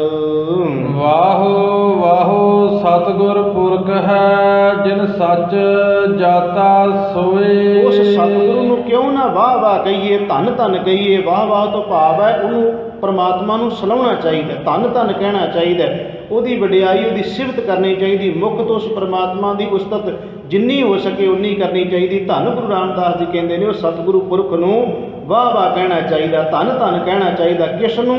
ਜਿਸ ਨੇ ਹਰੀ ਪਰਮਾਤਮਾ ਵਾਹਿਗੁਰੂ ਨੂੰ ਜਾਣ ਲਿਆ ਹੈ। ਜਿਤ ਮਿਲਿਆ ਤਿਖ ਉਤਰ ਤਨ ਮਨ ਸੀਤਲ ਹੋਏ। ਐਸੇ ਸਤਿਗੁਰੂ ਨੂੰ ਮਿਲ ਕੇ ਤਨ ਮਨ ਖਿੜ ਜਾਂਦਾ ਹੈ, ਅੰਦਰ ਠੰਡ ਪੈ ਜਾਂਦੀ। ਜਿਸ ਮਿਲਿਆ ਮਨ ਹੋਏ ਆਨੰਦ ਸੋ ਸਤਿਗੁਰ ਕਹੀਏ। ਜਿਸ ਨੂੰ ਮਿਲਣ ਕਰਕੇ ਅੰਦਰ ਆਨੰਦ ਬਣ ਜਾਏ ਉਹੀ ਅਸਲ ਵਿੱਚ ਸਤਿਗੁਰੂ ਹੈ। ਤੇ ਸਹਿਬ ਕਿਰਪਾ ਕਰਦੇ ਨੇ ਜਿਸ ਨੂੰ ਮਿਲਣ ਨਾਲ ਅੰਦਰ ਦੀ ਤ੍ਰਿਸ਼ਨਾ ਦੀ ਜਿਹੜੀ ਤ੍ਰੇਹ ਹੈ ਖਤਮ ਹੋ ਜਾਂਦੀ, ਮੁੱਕ ਜਾਂਦੀ ਹੈ, ਤਨ ਮਨ ਖਿੜ ਜਾਂਦਾ ਹੈ। ਵਾਹੋ ਵਾਹੋ ਸਤਿਗੁਰ ਸਤਿਪੁਰਖ ਹੈ ਜਿਸ ਨੂੰ ਸਮਤ ਸਭ ਕੋਏ। ਉਸ ਹਰੀ ਪਰਮਾਤਮਾ ਵਾਹਿਗੁਰੂ ਜਿਹੜਾ ਹੈ ਉਹਨੂੰ ਵਾਹ ਵਾਹ ਕਹਿਣਾ ਚਾਹੀਦਾ। ਸਤਿਪੁਰਖ ਵੱਡੇ ਪੁਰਖ ਗੁਰੂ ਨੂੰ ਕਿਸ ਨੂੰ? ਜਿਸ ਨੂੰ ਸਮਤ ਸਭ ਕੋਏ। ਜੇ ਤੱਤੇ ਨੂੰ ਸਿਹਾਰੀ ਆ ਜਾਏ ਤੇ ਇਹ ਉਚਾਰਨ ਕਰਾਂਗੇ ਸਮਤ ਭਾਵ ਕੇ ਸੋਝੀ, ਪਰ ਜੇ ਇੱਥੇ ਸਿਹਾਰੀ ਨਾ ਆਵੇ ਤਾਂ ਇਹਦਾ ਉਚਾਰਨ ਜਿਹੜਾ ਸਮਤ ਕਰਾਂਗੇ। ਸਮਤ ਅਰਥ ਹੈ ਬਰਾਬਰ। ਜਿਸ ਹਰੀ ਪਰਮਾਤਮਾ ਵਾਹਿਗੁਰੂ ਸਭ ਨੂੰ ਬਰਾਬਰ ਜਾਣਦਾ ਹੈ ਤੇ ਸਤਿਗੁਰੂ ਇੱਥੇ ਕਿਰਪਾ ਕਰਦੇ ਨੇ ਕਿ ਉਹ ਪਰਮਾਤਮਾ ਜਿਸ ਨੂੰ ਜਿਹੜਾ ਸਾਰਿਆਂ ਨੂੰ ਇੱਕ ਬਰਾਬਰ ਜਾਣਦਾ ਹੈ ਉਹ ਸਤਿਪੁਰਖ ਵਾਹਿਗੁਰੂ ਪਰਮੇਸ਼ਰ ਜਿਹੜਾ ਉਹਨੂੰ ਵਾਹ ਵਾਹ ਉਹਨੂੰ ਧੰਨ ਧੰਨ ਕਹਿਣਾ ਚਾਹੀਦਾ ਹੈ। ਵਾਹੋ ਵਾਹੋ ਸਤਿਗੁਰ ਨਿਰਵੈਰ ਹੈ ਜਿਸ ਨਿੰਦਾ ਉਸਤਤ ਤੁਲ ਹੋਏ। ਉਹ ਸਤਿਗੁਰੂ ਨਿਰਵੈਰ ਹੈ, ਉਹਨੂੰ ਕਿਸੇ ਦੇ ਨਾਲ ਕੋਈ ਵੈਰ ਨਹੀਂ ਹੈ। ਪਰਮਾਤਮਾ ਵਾਹਿਗੁਰੂ ਗੁਰੂ ਦਾ ਜਿਹੜਾ ਪਰਮੇਸ਼ਰ ਦਾ ਸਰੂਪ ਗੁਰੂ ਹੈ ਉਹਦਾ ਕਿਸੇ ਨਾਲ ਕੋਈ ਵੈਰ ਨਹੀਂ। ਜਿਸ ਨਿੰਦਾ ਉਸਤਤ ਤੁਲ ਹੋਏ, ਤੁਲ ਦਾ ਅਰਥ ਹੈ ਬਰਾਬਰ। ਗੁਰੂ ਦੀ ਕੋਈ ਵਡਿਆਈ ਕਰੇ, ਗੁਰੂ ਦੀ ਕੋਈ ਨਿੰਦਿਆ ਕਰੀ ਜਾਏ, ਗੁਰੂ ਨੂੰ ਕੋਈ ਫਰਕ ਨਹੀਂ ਪੈਂਦਾ। ਸੂਰਜ ਨੂੰ ਕੋਈ ਮੰਨੇ ਚਾਹੇ ਨਾ ਮੰਨੇ, ਸੂਰਜ ਨੂੰ ਕੀ ਫਰਕ ਪੈਣਾ? ਕੋਈ ਉਹਦੇ ਵੇਲੇ ਪਿੱਠ ਕਰ ਲਏਗਾ, ਹਨੇਰਾ ਤੇ ਉਸ ਬੰਦੇ ਨੂੰ ਹੋ ਜਾਣਾ, ਸੂਰਜ ਦਾ ਤੇ ਕੁਝ ਨਹੀਂ ਜਾਣਾ। ਗੁਰੂ ਵੱਲੇ ਕੋਈ ਪਿੱਠ ਕਰ ਜਾਏਗਾ, ਗੁਰੂ ਦੀ ਕੋਈ ਨਿੰਦਿਆ ਕਰੇਗਾ, ਜੀਵਨ ਉਹਦਾ ਘਟੇਗਾ, ਗੁਰੂ ਨੂੰ ਕੋਈ ਫਰਕ ਨਹੀਂ ਪੈਣਾ। ਇਸੇ ਕਰਕੇ ਸਾਹਿਬ ਜੀ ਕਹਿੰਦੇ ਨੇ ਜੋ ਨਿੰਦਾ ਕਰੇ ਸਤਿਗੁਰ ਪੂਰੇ ਕੀ ਸੋ ਔਖਾ ਜਗ ਮੈਂ ਹੋਇਆ। ਉਹ ਜਗਤ ਸੰਸਾਰ ਵਿੱਚ ਔਖਾ ਤੇ ਹੋਏਗਾ ਕਿਉਂਕਿ ਸਤਿਗੁਰ ਸਭਨਾਂ ਦਾ ਭਲਾ ਮਨਾਏਦਾ, ਤਿਸ ਦਾ ਬੁਰਾ ਕਿਉਂ ਹੋਏ? ਗੁਰੂ ਤੇ ਸਾਰਿਆਂ ਦਾ ਭਲਾ ਮਨਾਉਂਦਾ ਤੇ ਉਹਦਾ ਬੁਰਾ ਕਿਵੇਂ ਕੋਈ ਕਰ ਸਕਦਾ ਹੈ? ਨਾ ਉਹਦਾ ਬੁਰਾ ਹੋ ਸਕਦਾ ਹੈ। ਪਰ ਜੇ ਕੋਈ ਐਸਾ ਕਰਨਾ ਸੋਚਦਾ ਹੈ ਤਾਂ ਸਤਿਗੁਰੂ ਮਹਾਰਾਜ ਜੀ ਕਹਿੰਦੇ ਨੇ ਉਹ ਜੀਵ ਆਪਣੀ ਜ਼ਿੰਦਗੀ ਦਾ ਆਪ ਨਿਘਾਰ ਕਰ ਲੈਂਦਾ ਹੈ, ਗੁਰੂ ਨੂੰ ਕੋਈ ਫਰਕ ਨਹੀਂ ਪੈਂਦਾ। ਸਾਹਿਬ ਇੱਥੇ ਕਿਰਪਾ ਕਰਦੇ, ਗੁਰੂ ਦੀ ਕੋਈ ਵਡਿਆਈ ਕਰੇ, ਗੁਰੂ ਦੀ ਕੋਈ ਨਿੰਦਿਆ ਕਰੀ ਜਾਏ, ਗੁਰੂ ਨੂੰ ਕੋਈ ਫਰਕ ਨਹੀਂ ਪੈਂਦਾ। ਫਰਕ ਉਹਨਾਂ ਜੀਵਾਂ ਨੂੰ ਪੈਂਦਾ ਹੈ ਜਿਹੜੇ ਉਸਤਤ ਕਰਦੇ ਬਖਸ਼ਿਸ਼ ਦੇ ਪਾਤਰ ਬਣ ਜਾਂਦੇ ਆ, ਜਿਹੜੇ ਨਿੰਦਿਆ ਕਰਦੇ ਆ ਉਹ ਆਪਣਾ ਆਪ ਗਵਾ ਲੈਂਦੇ ਹਨ। ਵਾਹੋ ਵਾਹੋ ਸਤਿਗੁਰ ਸੋ ਜਾਣ ਹੈ ਜਿਸ ਅੰਤਰ ਬ੍ਰਹਮ ਵਿਚਾਰ। ਉਹ ਜਿਹੜਾ ਸਤਿਗੁਰੂ ਹੈ ਬੜਾ ਸਿਆਣਾ ਹੈ, ਬੜਾ ਹੀ ਸੋਝੀ ਵਾਲਾ ਹੈ। ਸਤਿਗੁਰੂ ਮਹਾਰਾਜ ਕਹਿੰਦੇ ਜਿਵੇਂ ਬਚਨ ਆਉਂਦਾ ਹੈ ਜਿਸ ਕਾ ਤਨ ਮਨ ਧਨ ਸਭ ਤਿਸ ਕਾ ਸੋਈ ਸੁਗੜ ਸੁਜਾਨੇ। ਉਹ ਹਰੀ ਪਰਮਾਤਮਾ ਵਾਹਿਗੁਰੂ ਜਿਹੜਾ ਗੁਰੂ ਹੈ ਉਹ ਬੜਾ ਹੀ ਸਿਆਣਾ, ਬੜਾ ਹੀ ਸੋਝੀ ਵਾਲਾ ਹੈ। ਉਸ ਨੂੰ ਵਾਹ ਵਾਹ ਕਹਿਣਾ ਚਾਹੀਦਾ ਹੈ। ਕਿਉਂ? ਕਿਉਂਕਿ ਜਿਸ ਅੰਤਰ ਬ੍ਰਹਮ ਵਿਚਾਰ, ਉਹਦੇ ਵਿੱਚ ਵਾਹਿਗੁਰੂ ਸਤਿਗੁਰੂ ਦੇ ਵਿੱਚ ਆਪ ਬ੍ਰਹਮ ਬੈਠਾ ਹੋਇਆ ਹੈ। ਜਿਵੇਂ ਸਾਹਿਬ ਧੰਨ ਗੁਰੂ ਨਾਨਕ ਦੇਵ ਸੱਚੇ ਪਾਤਸ਼ਾਹ ਮਹਾਰਾਜ ਜੀ ਦੇ ਵੀ ਬਚਨ ਨੇ ਜਾਂ ਗੁਰੂ ਕੀ ਬਾਣੀ ਵਿੱਚੋਂ ਸਾਨੂੰ ਬੇਅੰਤ ਐਸੇ ਸ਼ਬਦ ਮਿਲ ਜਾਂਦੇ ਨੇ ਕਿ ਗੁਰ ਮੈਂ ਆਪ ਸਮੋਏ ਸ਼ਬਦ ਵਰਤਾਇਆ। ਅਸਲ ਵਿੱਚ ਜੋ ਸ਼ਬਦ ਹੈ ਉਹ ਗੁਰੂ ਦੇ ਰਾਹੀਂ ਪ੍ਰਗਟ ਹੋਇਆ ਤੇ ਗੁਰੂ ਪਰਮੇਸ਼ਰ ਦਾ ਹੀ ਸਰੂਪ ਹੈ। ਇਹਨੂੰ ਅਲੱਗ-ਅਲੱਗ ਨਹੀਂ ਕੀਤਾ ਜਾ ਸਕਦਾ, ਕਿਉਂਕਿ ਬੜੇ ਬਚਨ ਆਉਂਦੇ ਨੇ ਕਿ ਗੁਰ ਪਰਮੇਸ਼ਰ ਏਕ ਹੋ ਜਾਣ। ਤੋ ਇੱਥੇ ਸਾਹਿਬ ਕਿਰਪਾ ਕਰਦੇ ਨੇ ਉਸ ਸਤਿਗੁਰੂ ਨੂੰ ਵਾਹ ਵਾਹ ਕਹਿਣਾ ਚਾਹੀਦਾ, ਧੰਨ ਧੰਨ ਕਹਿਣਾ ਚਾਹੀਦਾ ਹੈ, ਜਿਸ ਦੇ ਅੰਦਰ ਬ੍ਰਹਮ ਦੀ ਵਿਚਾਰ ਜੋ ਬ੍ਰਹਮ ਨਾਲ ਇੱਕ ਮਿਕ ਹੋਏ ਹਨ। ਵਾਹੋ ਵਾਹੋ ਸਤਿਗੁਰ ਨਿਰੰਕਾਰ ਹੈ, ਜਿਸ ਅੰਤ ਨਾ ਪਾਰਾਵਾਰ। ਜੇ ਕੋਈ ਜੀਵ ਕਵੇ ਮੈਂ ਪਾਰਾਵਾਰ ਪਾ ਲਵਾਂ, ਉਸ ਸਤਿਗੁਰੂ ਨਿਰੰਕਾਰ ਦਾ ਨਹੀਂ ਪਾਇਆ ਜਾ ਸਕਦਾ, ਕਿਉਂਕਿ ਉਹ ਸਤਿਗੁਰੂ ਨਿਰੰਕਾਰ ਦਾ ਹੀ ਸਰੂਪ ਹੈ। ਇਸ ਕਰਕੇ ਨਿਰੰਕਾਰ ਦਾ ਕੋਈ ਅੰਤ ਪਾ ਨਹੀਂ ਸਕਦਾ। ਵਾਹੋ ਵਾਹੋ ਸਤਿਗੁਰੂ ਹੈ, ਜੇ ਸੱਚ ਦਰਾਏ ਸੋਏ। ਅਸਲ ਵਿੱਚ ਸਤਿਗੁਰੂ ਨੂੰ ਵਾਹ ਵਾਹ ਕਹਿਣਾ ਚਾਹੀਦਾ, ਧੰਨ ਧੰਨ ਕਹਿਣਾ ਚਾਹੀਦਾ। ਕਿਉਂ ਕਹਿਣਾ ਚਾਹੀਦਾ? ਕਿਉਂਕਿ ਉਹਨੇ ਸੱਚ ਨੂੰ ਦ੍ਰਿੜ ਕਰਵਾ ਦਿੱਤਾ, ਉਹਨੇ ਪ੍ਰਭੂ ਪਰਮਾਤਮਾ ਨਾਲ ਮਿਲਾਪ ਕਰਵਾ ਦਿੱਤਾ। ਇਸ ਕਰਕੇ ਸਤਿਗੁਰੂ ਨੂੰ ਵਾਹ ਵਾਹ ਕਹਿਣਾ ਚਾਹੀਦਾ, ਧੰਨ ਧੰਨ ਕਹਿਣਾ ਚਾਹੀਦਾ ਹੈ। ਨਾਨਕ ਸਤਿਗੁਰ ਵਾਹੋ ਵਾਹੋ, ਜਿਸ ਤੇ ਨਾਮ ਪ੍ਰਾਪਤ ਹੋਏ। ਸਤਿਗੁਰੂ ਕਿਰਪਾ ਕਰਦੇ ਨੇ ਉਹ ਸਤਿਗੁਰੂ ਨੂੰ ਭਈ ਧੰਨ ਧੰਨ ਕਹੋ ਸਾਰੇ ਜੀਵ ਮਿਲ ਕੇ, ਜਿਸ ਸਤਿਗੁਰੂ ਦੇ ਕੋਲੋਂ ਨਾਮ ਦੀ ਦਾਤ ਪ੍ਰਾਪਤ ਹੁੰਦੀ ਹੈ।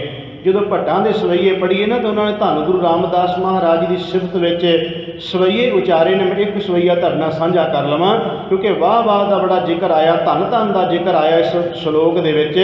ਤੇ ਭੱਟ ਸਾਹਿਬਾਨ ਕਹਿੰਦੇ ਧੰਨ ਸਤਿਗੁਰੂ ਗੁਰੂ ਰਾਮਦਾਸ ਮਹਾਰਾਜ ਜੀ ਦੇ ਬਾਰੇ, ਕਹਿੰਦੇ ਜੈ ਸਤਿਗੁਰ ਸਿਮਰੰਤ ਨੈਣ ਕੇ ਤਿਮਰ ਮਿਟੈ ਖਿਨ।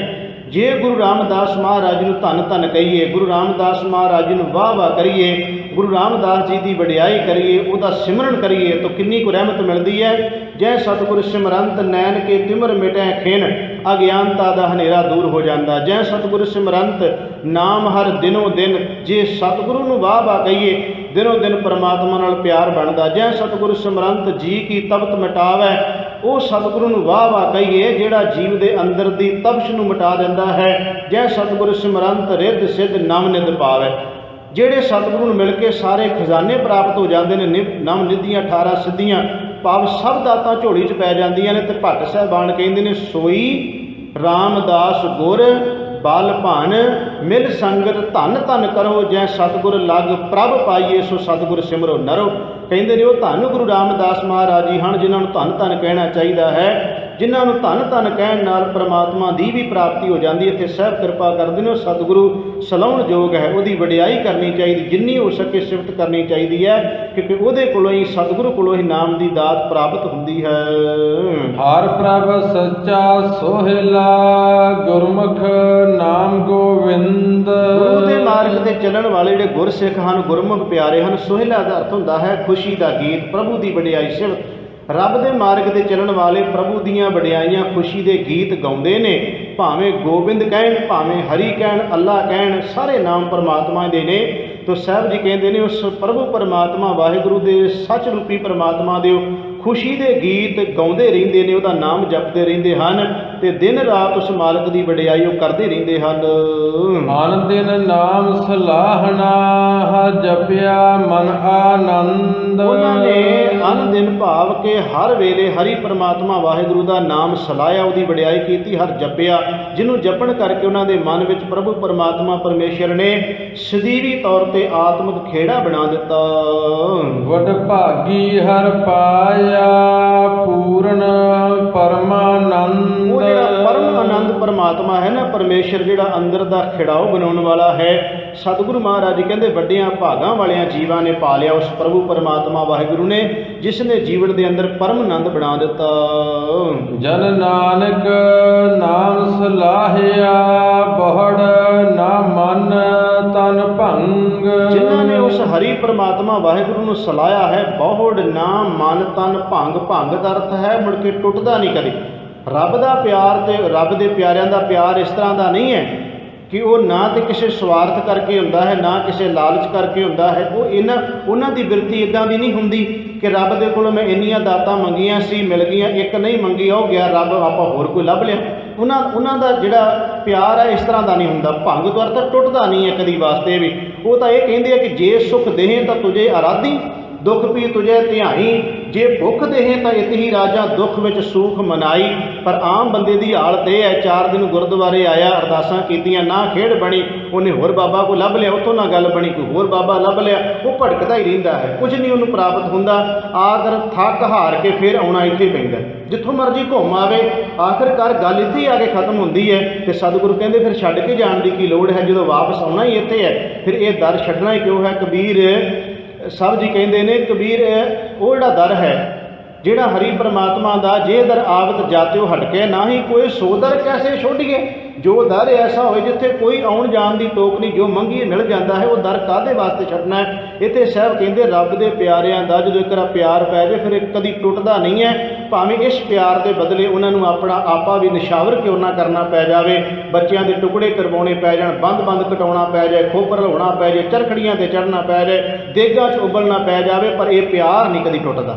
ਸਾਹਿਬ ਇੱਥੇ ਕਿਰਪਾ ਕਰਦੇ, ਇੱਕ ਵਾਰ ਜਿਹੜਾ ਪਿਆਰ ਬਣ ਜਾਂਦਾ ਹੈ ਜਿਨ੍ਹਾਂ ਦੇ ਹਿਰਦੇ ਅੰਦਰ ਪ੍ਰਭੂ ਪਰਮਾਤਮਾ ਦਾ, ਫਿਰ ਇਸ ਨੂੰ ਕੋਈ ਦੁਨੀਆ ਦੀ ਤਾਕਤ ਤੋੜ ਨਹੀਂ ਸਕਦੀ। ਮੂੰਹ ਪਿਰਿਆ ਸੋ ਨੇਹੋ, ਕਿਉ ਸੱਜਣ ਮਿਲੈ ਪਿਆਰਿਆ। ਸਾਹਿਬ ਕਿਰਪਾ ਕਰਦੇ ਨੇ, ਮੂੰਹ ਪਿਰਿਆ, ਮੂੰਹ ਮੈਨੂੰ, ਪਿਰਿਆ ਪਿਆਰ, ਪ੍ਰਭੂ ਪਰਮਾਤਮਾ ਨਾਲ ਪ੍ਰੇਮ ਹੈ। ਸਤਿਗੁਰੂ ਗੁਰੂ ਰਾਮਦਾਸ ਜੀ ਕਹਿੰਦੇ ਨੇ, ਕਿਉਂ ਸੱਜਣ ਮਿਲੇ ਪਿਆਰਿਆ। ਕੋਈ ਸੱਜਣ ਐਸੇ ਮਿਲ ਜਾਣ ਸਤਸੰਗੀ, ਜਿਹੜੇ ਹਰੀ ਪਰਮਾਤਮਾ ਨਾਲ ਇਸ ਤਰ੍ਹਾਂ ਹੋਰ ਮੇਰਾ ਸਨੇਹ ਪਿਆਰ ਬਣਾ ਦੇਣ।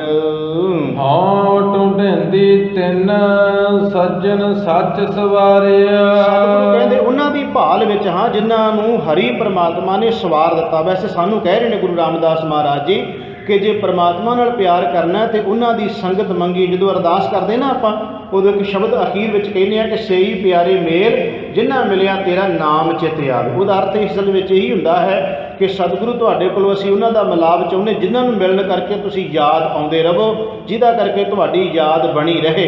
ਇੱਥੇ ਸਾਹਿਬ ਕਿਰਪਾ ਕਰਦੇ ਨੇ ਕਿ ਉਹਨਾਂ ਦੀ ਭਾਲ ਕਰ ਰਹੇ ਹਾਂ, ਜਿਨ੍ਹਾਂ ਨੂੰ ਹਰੀ ਪਰਮਾਤਮਾ ਵਾਹਿਗੁਰੂ ਪਰਮੇਸ਼ਰ ਨੇ ਸਵਾਰ ਦਿੱਤਾ। ਜਦੋਂ ਗੁਰੂ ਨਾਨਕ ਸਾਹਿਬ ਨੂੰ ਸਿੱਧਾ ਨੇ ਪੁੱਛਿਆ ਸੀ ਨਾ ਕਿ ਤੁਸੀਂ ਕਿਵੇਂ ਇਹ ਜਿਹੜਾ ਦੁਨੀਆ ਦਾ ਭਰਮਣ ਕਰ ਰਹੇ ਹੋ ਤੇ ਕਿਉਂ ਤੁਰੇ ਹੋ, ਤੁਸੀਂ ਕਾਹਦੇ ਵਾਸਤੇ ਚੱਲੇ ਹੋਏ ਹੋ, ਇਹ ਲਿਬਾਸ ਬਣਾਇਆ ਹੋਇਆ ਤੁਸੀਂ, ਇਹ ਕਾਹਦੇ ਵਾਸਤੇ ਇੰਨਾ ਕੁਝ ਕੀਤਾ ਹੈ। ਤੇ ਗੁਰੂ ਸਾਹਿਬ ਨੇ ਉੱਥੇ ਇੱਕੋ ਉੱਤਰ ਦਿੱਤਾ ਸੀ ਕਿ ਗੁਰਮੁਖ ਖੋਜਤ ਭੈ ਉਦਾਸੀ, ਮੈਂ ਗੁਰਮੁਖਾਂ ਦੀ ਭਾਲ ਵਿੱਚ ਹਾਂ, ਜਿਹੜੇ ਹਰੀ ਪਰਮਾਤਮਾ ਪਰਮੇਸ਼ਰ ਦੇ ਪਿਆਰੇ, ਉਹਨਾਂ ਨੂੰ ਭਾਲਦਾ ਫਿਰਦਾ। ਤੋਂ ਸਾਹਿਬ ਇੱਥੇ ਕਿਰਪਾ ਕਰਦੇ ਨੇ, ਉਹਨਾਂ ਦੀ ਭਾਲ ਕਰ ਰਹੇ ਹਾਂ, ਭਾਵ ਉਹਨਾਂ ਦੀ ਮੰਗ ਕਰਦੇ ਹਾਂ ਕਿ ਜਿਨ੍ਹਾਂ ਨੂੰ ਪ੍ਰਭੂ ਪਰਮਾਤਮਾ ਨੇ ਸਵਾਰ ਦਿੱਤਾ।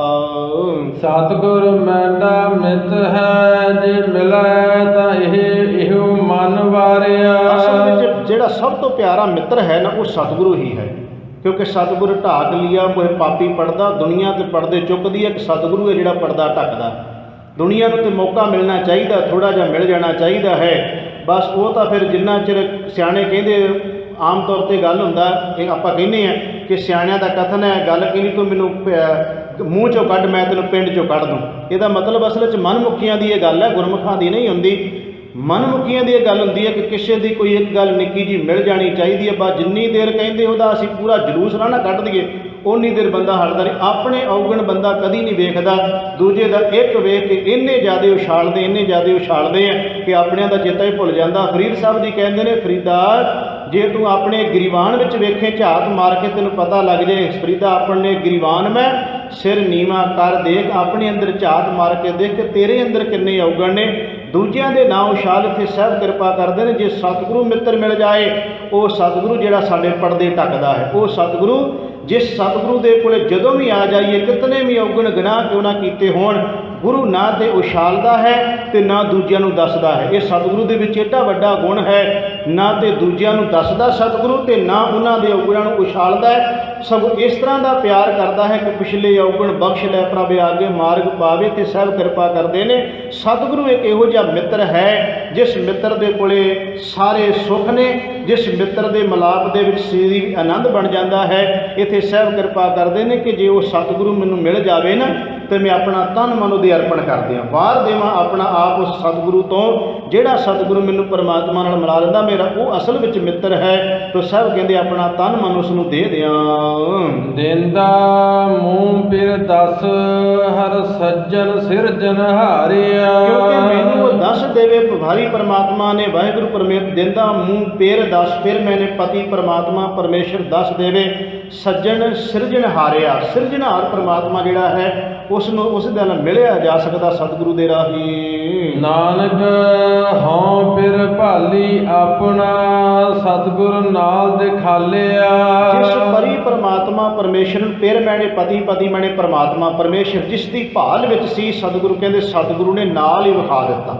ਸਤਿਗੁਰੂ ਨੇ ਅੰਦਰ ਹੀ ਬੈਠਾ ਉਹ ਸਾਰੀ ਪਰਮਾਤਮਾ ਵਾਹਿਗੁਰੂ ਪਰਮੇਸ਼ਰ ਨੂੰ ਮਿਲਾ ਦਿੱਤਾ। ਇਹ ਸਤਿਗੁਰੂ ਵਿੱਚ ਵਡਿਆਈ ਹੈ ਕਿ ਜਿਹਨੂੰ ਮਿਲਣ ਕਰਕੇ ਪਰਮਾਤਮਾ ਅੰਦਰ ਹਿਰਦੇ ਰੂਪੀ ਘਰ ਵਿੱਚ ਵੇਖ ਲਿਆ, ਵਿਖਾ ਦਿੱਤਾ ਸਤਿਗੁਰੂ ਨੇ। ਹਉ ਖੜੀ ਨਿਹਾਲੀ ਪੰਧ ਮਤ ਮੂਹ ਸੱਜਣ ਆਵੇ। ਇੱਥੇ ਸਹਿਬ ਕਿਰਪਾ ਕਰਦੇ ਨੇ ਖੜੀ ਨਿਹਾਲੀ ਪੰਧ, ਮੈਂ ਉਸ ਹਰੀ ਪਰਮਾਤਮਾ ਵਾਹਿਗੁਰੂ ਨੂੰ ਤੱਕ ਰਹੀ ਹਾਂ, ਵੇਖ ਰਹੀ ਹਾਂ ਕਿ ਮੇਰਾ ਸੱਜਣ ਪ੍ਰਭੂ ਪਰਮਾਤਮਾ ਮਿਲ ਪਵੇ। ਪੰਧ ਮੈਨੇ ਰਸਤਾ, ਮੈਂ ਉਸ ਪ੍ਰਭੂ ਪਰਮਾਤਮਾ ਨੂੰ ਬੜੀ ਰੀਝ ਦੇ ਨਾਲ ਤੱਕਦੀ ਪਈ ਹਾਂ ਜਿਸ ਰਸਤੇ ਤੋਂ ਉਹਨੇ ਚੱਲ ਕੇ ਆਉਣਾ ਹੈ। ਅਸਲ ਵਿੱਚ ਇਹ ਅੰਦਰ ਦੀ ਖੇਡ ਹੈ ਜੋ ਸਤਿਗੁਰੂ ਗੁਰੂ ਰਾਮਦਾਸ ਜੀ ਬਿਆਨ ਕਰਦੇ। ਇਹਦਾ ਮਤਲਬ ਇਹ ਨਹੀਂ ਹੈ ਕਿ ਕਿਤੇ ਚੜ੍ਹ ਕੇ ਕੋਠੇ ਤੇ ਵੇਖਣ ਲੱਗ ਪੈਣਾ ਰੱਬ ਕਿੱਧਰੋਂ ਆ ਰਿਹਾ। ਸਤਿਗੁਰੂ ਰਾਮਦਾਸ ਮਹਾਰਾਜ ਕਹਿੰਦੇ ਅੰਦਰ ਹਿਰਦੇ ਰੂਪੀ ਘਰ ਦੀ ਗੱਲ ਕਰਦੇ ਨੇ। ਮੈਂ ਅੰਦਰੋਂ ਹਿਰਦੇ ਰੂਪੀ ਘਰ ਵਿੱਚੋਂ ਉਸ ਹਰੀ ਪਰਮਾਤਮਾ ਵਾਹਿਗੁਰੂ ਨੂੰ ਤੱਕ ਰਿਹਾ ਹਾਂ। ਜੀਵ ਰੂਪੀ ਇਸਤਰੀ ਦੀ ਗੱਲ ਕਰਦੇ ਕਿ ਤੱਕਦੀ ਪਈ ਹੈ, ਮੈਨੂੰ ਉਹ ਹਰੀ ਪਰਮਾਤਮਾ ਸੱਜਣ ਕੋਈ ਅੰਦਰ ਆਤਮੇ ਮਿਲਾ ਦੇਵੇ। ਕੋ ਆਣ ਮਿਲਾਵੇ ਅੱਜ ਮੈਂ ਫਿਰ ਮੇਲ ਮਿਲਾਵੇ। ਅੱਜ ਤੋਂ ਭਾਵ ਹੈ ਇਸੇ ਜਨਮ ਵਿੱਚ ਕੋਈ ਹਰੀ ਪਰਮਾਤਮਾ ਪਰਮੇਸ਼ਰ ਦੇ ਨਾਲ ਮਿਲਾਪ ਕਰਾ ਦੇਵੇ। ਹਉ ਜੀਉ ਕਰੀ ਤਿਸ ਵਿਟੋਂ ਚੌਖੰਨੀਐ ਜੋ ਮੈਂ ਪ੍ਰੀਤ ਖਾਵੇ। ਜਿਹੜਾ ਹਰੀ ਪਰਮਾਤਮਾ ਪਰਮਾਤਮਾ ਨੂੰ ਵਿਖਾ ਦੇਵੇ। ਸਤਿਗੁਰੂ ਕਹਿੰਦੇ ਨੇ ਚੌ ਦਾ ਅਰਥ ਹੈ ਚਾਰ ਖੰਨੀਆਂ ਬਣੇ ਟੋਟੇ ਕਰਨੇ। ਸਤਿਗੁਰੂ ਕਹਿੰਦੇ ਮੈਂ ਆਪਣੀ ਜਿੰਦ ਦੇ ਆਪਣੇ ਸਰੀਰ ਦੇ ਟੁਕੜੇ ਕਰਕੇ ਉਹਦੇ ਹਵਾਲੇ ਕਰਦੇ ਹਾਂ। ਜਿਵੇਂ ਹੁਣੇ ਆਪ ਜੀ ਨੇ ਸ਼ਬਦ ਸਰਵਣ ਕੀਤਾ ਸੀ ਕਿ ਕੋਈ ਜਨ ਹਰਸਿਓ ਦੇਵੈ ਜੋਰ ਚਰਨ ਗਹੂੰ ਬਪਹੂ ਸ਼ੁਭ ਰਸਨਾ ਦੀਜੈ ਪ੍ਰਾਨ ਆਕੋਰ।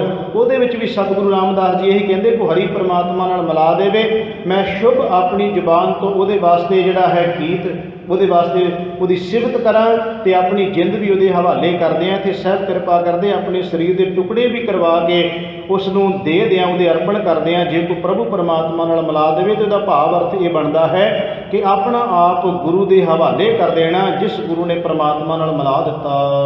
ਨਾਨਕ ਹਰ ਹੋਏ ਦਿਆਲ ਤਾਂ ਗੁਰ ਪੂਰਾ ਮਿਲਾਵੇ। ਪਰ ਇਹ ਖੇਡ ਤਾਂ ਬਣੇਗੀ ਜੇ ਹਰੀ ਪਰਮਾਤਮਾ ਦਿਆਲੂ ਕਿਰਪਾ ਕਰ ਦੇਵੇ ਤੇ ਪੂਰਾ ਗੁਰੂ ਹੀ ਮਿਲਾ ਸਕਦਾ। ਬਾਰ-ਬਾਰ ਜ਼ਿਕਰ ਆ ਰਿਹਾ ਹੈ ਹਰੀ ਪਰਮਾਤਮਾ ਪਰਮੇਸ਼ਰ ਕਿਰਪਾ ਕਰਦਾ ਤੇ ਗੁਰੂ ਦਾ ਮਿਲਾਪ ਹੁੰਦਾ। ਜਦੋਂ ਗੁਰੂ ਨਾਲ ਮਿਲਾਪ ਹੁੰਦਾ, ਗੁਰੂ ਨਾਮ ਦੇ ਕੇ ਪਰਮੇਸ਼ਰ ਵਿੱਚ ਮਿਲਾਉਂਦਾ। ਇਹ ਖੇਡ ਨੂੰ ਕੋਈ ਨਹੀਂ ਜਾਣ ਸਕਦਾ। ਪਰਮੇਸ਼ਰ ਨੇ ਕਿਰਪਾ ਕਰਨੀ, ਗੁਰੂ ਮਿਲਣਾ ਹੈ। ਬਾਣੀ ਵਿੱਚ ਤੁਹਾਨੂੰ ਬਹੁਤ ਸ਼ਬਦ ਮਿਲਣਗੇ। ਗੁਰੂ ਨੇ ਕਿਰਪਾ ਕਰਨੀ, ਪਰਮਾਤਮਾ ਨਾਲ ਮਿਲਾਪ ਕਰਾਉਣਾ। ਕਿਉਂਕਿ ਗੁਰੂ ਤੇ ਪਰਮੇਸ਼ਰ ਇੱਕ ਹੀ ਚੀਜ਼ ਨੇ, ਅਲੱਗ-ਅਲੱਗ ਨਹੀਂ ਹਨ। ਅੱਗੇ ਇੱਕ ਦਿਨ ਬੇਨਤੀ ਕੀਤੀ ਸੀ ਕਿ ਗੁਰੂ ਨੂੰ ਜਿਵੇਂ ਮਸਕੀਨ ਸਾਹਿਬ ਕਹਿੰਦੇ ਹੁੰਦੇ ਆ ਦਰਵਾਜ਼ਾ ਹੈ, ਪਰਮੇਸ਼ਰ ਜਿਵੇਂ ਕਮਰਾ ਹੋਵੇ। ਤਾਂ ਦਰਵਾਜ਼ਾ ਤੇ ਕਮਰਾ ਅਲੱਗ-ਅਲੱਗ ਨਹੀਂ ਹੁੰਦੇ। ਇੰਨਾ ਜ਼ਰੂਰ ਹੈ ਕਿ ਦਰਵਾਜ਼ੇ ਵਿੱਚ ਦੀ ਲੰਘ ਕੇ ਕਮਰੇ 'ਚ ਆਉਣਾ ਪੈਂਦਾ ਹੈ। ਗੁਰੂ ਦੇ ਰਾਹੀਂ ਲੰਘ ਕੇ ਹੀ ਅਸਲ ਵਿੱਚ ਪਰਮਾਤਮਾ ਤੱਕ ਪਹੁੰਚਿਆ ਜਾ ਸਕਦਾ। ਤੋ ਇੱਥੇ ਸਹਿਬ ਕਿਰਪਾ ਕਰਦੇ ਨੇ ਹਰੀ ਪਰਮਾਤਮਾ ਜਦੋਂ ਕਿਰਪਾਲੂ ਦਿਆਲੂ ਜੀਵਾਂ ਤੇ ਦਇਆ ਕਰਨ ਵਾਲਾ ਆਪਣੀ ਮਿਹਰ ਕਰਦਾ ਹੈ ਤਾਂ ਗੁਰੂ ਪੂਰੇ ਦਾ ਮਿਲਾਪ ਹੁੰਦਾ। ਫਿਰ ਪੂਰਾ ਗੁਰੂ ਹੀ ਪਰਮੇਸ਼ਰ ਦੇ ਨਾਲ ਮਿਲਾਉਂਦਾ ਹੈ। ਅੰਤਰ ਜੋਰ ਹਉਮੈ ਤਨ ਮਾਇਆ ਕੂੜੀ ਆਵੈ ਜਾਏ। ਜਿਸ ਜੀਵ ਦੇ ਅੰਦਰ ਹਉਮੈ ਹੈ, ਹੰਕਾਰ ਹੈ, ਸਾਹਿਬ ਕਹਿੰਦੇ ਉਹਦਾ ਆਉਣਾ ਜਾਣਾ ਵਿਅਰਥ ਹੀ ਹੈ। ਭਾਵ ਜਿਵੇਂ ਪਹਿਲਾਂ ਵੀ ਬਚਨ ਆਇਆ ਸੀ ਕਿ ਜੇ ਹਉਮੈ ਹੰਕਾਰ ਵੀ ਨਾਲ ਹੈ ਤੇ ਰੱਬ ਦਾ ਨਾਮ ਦੋ ਚੀਜ਼ਾਂ ਦਾ ਨਹੀਂ ਸੁਮੇਲ ਕਦੇ ਵਾਸਤੇ ਵੀ ਬਣ ਸਕਦਾ। ਸਤਿਗੁਰੂ ਕਹਿੰਦੇ ਜੇ ਅੰਦਰ ਉਹਦੇ ਹਉਮੈ ਹੈ, ਹੰਕਾਰ ਹੈ, ਆਪਾ ਭਾਵ ਨਾਲ ਲਈ ਬੈਠਾ ਹੈ ਤਾਂ ਉਹਦਾ ਭਾਵੇਂ ਉਹ ਦਿਨ ਵਿੱਚ ਕਿੰਨੇ ਵੀ ਗੇੜੇ ਧਾਰਮਿਕ ਸਥਾਨਾਂ ਤੇ ਲਾਈ ਜਾਵੇ ਕੋਈ ਲਾਭ ਨਹੀਂ ਹੋਣਾ। ਜਦ ਤੱਕ ਹਉਮੈ ਦਾ ਤਿਆਗ ਨਹੀਂ ਕਰੇਗਾ ਉਹਦਾ ਆਉਣਾ ਜਾਣਾ ਵਿਅਰਥ ਹੈ। ਸਤਿਗੁਰ ਕਾ ਫਰਮਾਇਆ ਮਨ ਨਾ ਸਕੀ ਦੁੱਤਰ ਤਰਿਆ ਨਾ ਜਾਏ। ਕਿਉਂ ਉਹਦਾ ਧਾਰਮਿਕ ਸਥਾਨਾਂ ਤੇ ਆਉਣਾ ਜਾਣਾ ਵਿਅਰਥ? ਕਿਸ ਕਾਰਨ ਕਰਕੇ? ਕਿਉਂਕਿ ਸਤਿਗੁਰ ਕਾ ਫਰਮਾਇਆ, ਜੋ ਗੁਰੂ ਨੇ ਕਿਹਾ ਉਹ ਤੇ ਮੰਨਦਾ ਹੀ ਨਹੀਂ ਪਿਆ। ਸਾਹਿਬ ਕਹਿੰਦੇ ਗੁਰੂ ਦਾ ਦੱਸਿਆ ਹੋਇਆ ਤੇ ਉਹ ਹੁਕਮ ਮੰਨਦਾ ਨਹੀਂ ਤੇ ਦੁੱਤਰ ਤਰਿਆ ਨਾ ਜਾਏ। ਇਹ ਜਿਹੜਾ ਸੰਸਾਰ ਸਾਗਰ ਨਾ ਤਰਿਆ ਜਾਣ ਵਾਲਾ, ਇਸ ਨੂੰ ਕਿਵੇਂ ਤਰ ਸਕਦਾ ਉਹ ਜੀਵ ਜਿਹੜਾ ਗੁਰੂ ਦੇ ਫਰਮਾਏ ਹੋਏ ਨੂੰ, ਗੁਰੂ ਦੇ ਬਚਨ ਨੂੰ ਨਹੀਂ ਕਮਾਏਗਾ। ਤੇ ਇਸ ਸੰਸਾਰ ਦਾ ਜਿਹੜਾ ਸਾਗਰ ਸੰਸਾਰ ਹੈ, ਨਾ ਤਰਿਆ ਜਾਣ ਵਾਲਾ ਵਿਕਾਰਾਂ ਦਾ ਸਾਗਰ, ਇਹਨੂੰ ਕਿਵੇਂ ਕੋਈ ਜੀਵ ਤਰ ਸਕਦਾ ਹੈ? ਭਾਵ ਉਹੀ ਤਰ ਸਕਦਾ ਜਿਹੜਾ ਗੁਰੂ ਦੇ ਫਰਮਾਏ ਨੂੰ ਮੰਨ ਲਵੇ। ਨਦਰ ਕਰੇ ਜਿਸ ਆਪਣੀ ਸੋ ਚੱਲੈ ਸਤਿਗੁਰ ਭਾਏ। ਜਿਸ ਤੇ ਹਰੀ ਪ੍ਰਮਾਤਮਾ ਆਪਣੀ ਮਿਹਰ ਦੀ ਨਿਗਾਹ ਕਰ ਦਿੰਦਾ ਹੈ, ਆਪਣੀ ਰਹਿਮਤ ਕਰ ਦਿੰਦਾ ਹੈ, ਸਭ ਕਹਿੰਦੇ ਸੋ ਚੱਲੇ, ਉਹੀ ਜੀਵ ਚੱਲੇਗਾ ਸਤਿਗੁਰ ਭਾਏ। ਗੁਰੂ ਦੇ ਭਾਏ, ਭੈ ਵਿੱਚ, ਰਜ਼ਾ ਵਿੱਚ, ਹੁਕਮ ਵਿੱਚ, ਭਾਣੇ ਵਿੱਚ, ਉਹਦੀ ਆਗਿਆ ਵਿੱਚ ਉਹੀ ਚੱਲ ਸਕਦਾ ਹੈ ਜਿਹੜਾ ਜੀਵ ਪ੍ਰਭੂ ਪਰਮਾਤਮਾ ਦੀ ਨਿਗਾਹ ਦੇ ਥੱਲੇ ਆ ਗਿਆ, ਭਾਵ ਜਿਸ ਤੇ ਪਰਮਾਤਮਾ ਨੇ ਕਿਰਪਾ ਕਰ ਦਿੱਤੀ। ਸਤਿਗੁਰ ਕਾ ਦਰਸ਼ਨ ਸਫਲ ਹੈ ਜੋ ਇੱਛਾ ਸੋ ਫਲ ਪਾਏ। ਸਤਿਗੁਰੂ ਕਿਰਪਾ ਕਰਦੇ, ਗੁਰੂ ਦਾ ਦਰਸ਼ਨ ਜਿਹੜਾ ਨਾ ਸਾਰੇ ਫਲ ਦੇਣ ਵਾਲਾ ਹੈ, ਭਾਵ ਸਾਰੀਆਂ ਦਾਤਾਂ ਦੇਣ ਵਾਲਾ। ਜੋ ਮੰਗ ਹੈ ਠਾਕੁਰ ਆਪਣੇ ਤੇ ਸੋਈ ਸੋਈ ਦੇਵੈ। ਜਾਂ ਅਸੀਂ ਪੜ੍ਹਦੇ ਹਾਂ ਕਿ ਸਾਚੇ ਸਾਹਿਬਾ ਕਿਆ ਨਾਹੀ ਘਰ ਤੇਰਾ, ਘਰ ਤਾਂ ਤੇਰਾ ਸਭ ਕੁਛ ਹੈ ਜਿਸ ਦੇਹ ਸੋ ਪਾਵੇ। ਜਾਂ ਅਸੀਂ ਪੜ੍ਹਦੇ ਗੁਰੂ ਕੀ ਬਾਣੀ ਵਿੱਚੋਂ ਕਿ ਸਤਿਗੁਰੂ ਮਹਾਰਾਜ ਜੀ ਕਹਿੰਦੇ ਨੇ ਇੱਛਾ ਪੂਰਕ ਸਰਬ ਸੁਖ ਦਾਤਾ ਹਰ ਜਾਂ ਕੈ ਵਸ ਹੈ ਕਾਮ ਧੇਨਾ, ਸੋ ਐਸਾ ਹਰ ਧਿਆਈਐ ਮੇਰੇ ਜੀਅੜੇ ਤਾਂ ਸਰਬ ਸੁਖ ਪਾਵੈ ਮੇਰੇ ਮਨਾ। ਤੋ ਸਤਿਗੁਰੂ ਕਿਰਪਾ ਕਰਦੇ, ਗੁਰੂ ਸਾਰੇ ਫਲ ਦੇਣ ਵਾਲਾ ਹੈ, ਭਾਵ ਸਾਰੀਆਂ ਦਾਤਾਂ ਝੋਲੀ ਵਿੱਚ ਪਾਉਣ ਵਾਲਾ ਸਤਿਗੁਰੂ ਹੈ। ਜੇ ਉਹਦੇ ਚਰਨ ਸ਼ਰਨ ਵਿੱਚ ਆ ਜਾਈਏ ਸਤਿਗੁਰੂ ਦੇ, ਤੇ ਕੋਈ ਦੁਨੀਆ ਦੀ ਐਸੀ ਦਾਤ ਨਹੀਂ ਜਿਹੜੀ ਜੀਵ ਨੂੰ ਪ੍ਰਾਪਤ ਨਾ ਹੋ ਜਾਵੇ। ਉਸ ਪ੍ਰਭੂ ਪਰਮਾਤਮਾ ਵਾਹਿਗੁਰੂ ਦੇ ਚਰਨਾਂ ਨਾਲ ਜੁੜਨਾ ਚਾਹੀਦਾ, ਜਿਸ ਤੋਂ ਜੋ ਇਛੀਏ ਜੋ ਮੰਗੀਏ ਉਹ ਫਲ ਮਿਲ ਜਾਂਦਾ ਹੈ। ਜਿਨੇ ਸਤਿਗੁਰ ਮੰਨਿਆ ਹਾਂ ਤਿਨਕੇ ਲਾਗੋਂ ਪਾਏ। ਜਿਨ੍ਹਾਂ ਨੇ ਸਤਿਗੁਰੂ ਨੂੰ ਮੰਨ ਲਿਆ, ਆਪਣੇ ਹਿਰਦੇ ਵਿੱਚ ਵਸਾ ਲਿਆ, ਪੂਰਨ ਤੌਰ ਤੇ ਜਾਣ ਲਿਆ, ਜਿਨ੍ਹਾਂ ਪ੍ਰਭੂ ਪਰਮਾਤਮਾ ਵਾਹਿਗੁਰੂ ਨੂੰ ਸਾਹਿਬ ਕਹਿੰਦੇ ਹਉ ਤਿਨ ਕੈ ਲਾਗੋਂ ਪਾਏ, ਮੈਂ ਉਹਨਾਂ ਦੇ ਚਰਨਾਂ ਨਾਲ ਲੱਗ ਜਾਵਾਂ, ਭਾਵ ਉਹਨਾਂ ਦੀ ਚਰਨ ਧੂੜ ਹੋ ਜਾਵਾਂ। ਜਿਹੜੇ ਜੀਵਾਂ ਨੇ ਹਰੀ ਪਰਮਾਤਮਾ ਵਾਹਿਗੁਰੂ ਨੂੰ ਜਾਣ ਲਿਆ, ਮੰਨ ਲਿਆ, ਗੁਰੂ ਨੂੰ ਪੂਰਨ ਤੌਰ ਤੇ ਗੁਰੂ ਵਿੱਚ ਪਰਮੇਸ਼ਰ ਵਿੱਚ ਸਮਾ ਗਏ। ਨਾਨਕ ਤਾਕਾ ਦਾਸ ਹੈ ਜੇ ਅਨੰਦਨ ਰਹਿ ਲਿਵ ਲਾਏ। ਸਾਹਿਬ ਕਿਰਪਾ ਕਰਦੇ, ਮੈਂ ਉਹਨਾਂ ਦਾ ਦਾਸ ਸੇਵਕ ਹਾਂ ਜੋ ਅਨ ਦਿਨ, ਜੇ ਅਨ ਦਿਨ ਦਿਨ ਰਾਤ ਹਰੀ ਪਰਮਾਤਮਾ ਦੇ ਵਿੱਚ ਉਹ ਲਿਵ ਸੁਰਤ ਜਿਹੜੇ ਜੋੜੀ ਬੈਠੇ ਨੇ, ਜਾਂ ਜਿਨ੍ਹਾਂ ਦੀ ਹਰੀ ਪਰਮਾਤਮਾ ਦੇ ਵਿੱਚ ਸੁਰਤ ਜੁੜ ਜਾਂਦੀ ਹੈ, ਸਾਹਿਬ ਕਹਿੰਦੇ ਨੇ ਉਹਨਾਂ ਗੁਰਮੁਖਾਂ ਦਾ ਮੈਂ ਦਾਸ ਹਾਂ, ਭਾਵ ਸੇਵਕ ਹਾਂ। ਇੱਥੋਂ ਭਾਵੇਂ ਬਣਦਾ ਕਿ ਸਾਹਿਬ ਕਿਰਪਾ ਕਰਦੇ ਨੇ ਮੈਂ ਕੁਰਬਾਨ ਜਾਂਦਾ ਉਹਨਾਂ ਤੋਂ, ਸਦਕੇ ਜਾਂਦਾ ਹਾਂ, ਬਲਿਹਾਰ ਜਾਂਦਾ ਉਹਨਾਂ ਤੋਂ, ਜਿਹੜੇ ਦਿਨ ਰਾਤ ਹਰੀ ਪਰਮਾਤਮਾ ਵਾਹਿਗੁਰੂ ਪਰਮੇਸ਼ਰ ਦੇ ਵਿੱਚ ਆਪਣੀ ਸੁਰਤ ਜੋੜ ਕੇ ਰੱਖਦੇ ਹਨ। ਸੋ ਸਤਿਗੁਰੂ ਗਰੀਬ ਨਿਵਾਜ ਪਾਤਸ਼ਾਹ ਮਹਾਰਾਜ ਜੀ ਨੇ ਕਿਰਪਾ ਰਹਿਮਤ ਬਖਸ਼ਿਸ਼ ਕੀਤੀ। ਸ਼ਬਦ ਦੀ ਵਿਚਾਰ ਸਤਿਗੁਰਾਂ ਨੇ ਆਪ ਮਤ ਬੁੱਧ ਬਖਸ਼ਿਸ਼ ਕਰਕੇ ਕਰਵਾਈ ਹੈ। ਬੇਅੰਤ ਪ੍ਰਕਾਰ ਦੀਆਂ ਭੁੱਲਾਂ ਟੁੱਟਾਂ ਹੋ ਗਈਆਂ, ਸਤਿਗੁਰੂ ਜੀ ਤੇ ਸਾਧ ਸੰਗਤ ਬਖਸ਼ਣ ਯੋਗ ਹੈ। ਭੁੱਲ ਚੁੱਕ ਦੀ ਖਿਮਾ ਅਗਾਂਹ ਵਾਸਤੇ ਸਤਿਗੁਰੂ ਸਮਤ ਬਖਸ਼ਿਸ਼ ਕਰਨ। ਆਓ ਸਾਧ ਸੰਗਤ ਅਖੀਰਲੀਆਂ ਪੰਕਤੀਆਂ ਪੜ੍ਹ ਕੇ ਦਾਸ ਸਮਾਪਤੀ ਕਰੇ ਜੀ। ਜਿਨੇ ਸਤਿਗੁਰ ਮੰਨਿਆ ਹਉ ਤਿਨ ਕੈ ਲਾਗੋਂ ਪਾਏ। ਨਾਨਕ ਤਾਕਾ ਦਾਸ ਹੈ ਜੇ ਅਨ ਦਿਨ ਰਹਿ ਲਿਵ ਲਾਏ। ਵਾਹਿਗੁਰੂ ਜੀ ਕਾ ਖਾਲਸਾ, ਵਾਹਿਗੁਰੂ ਜੀ ਕੀ ਫਤਿਹ।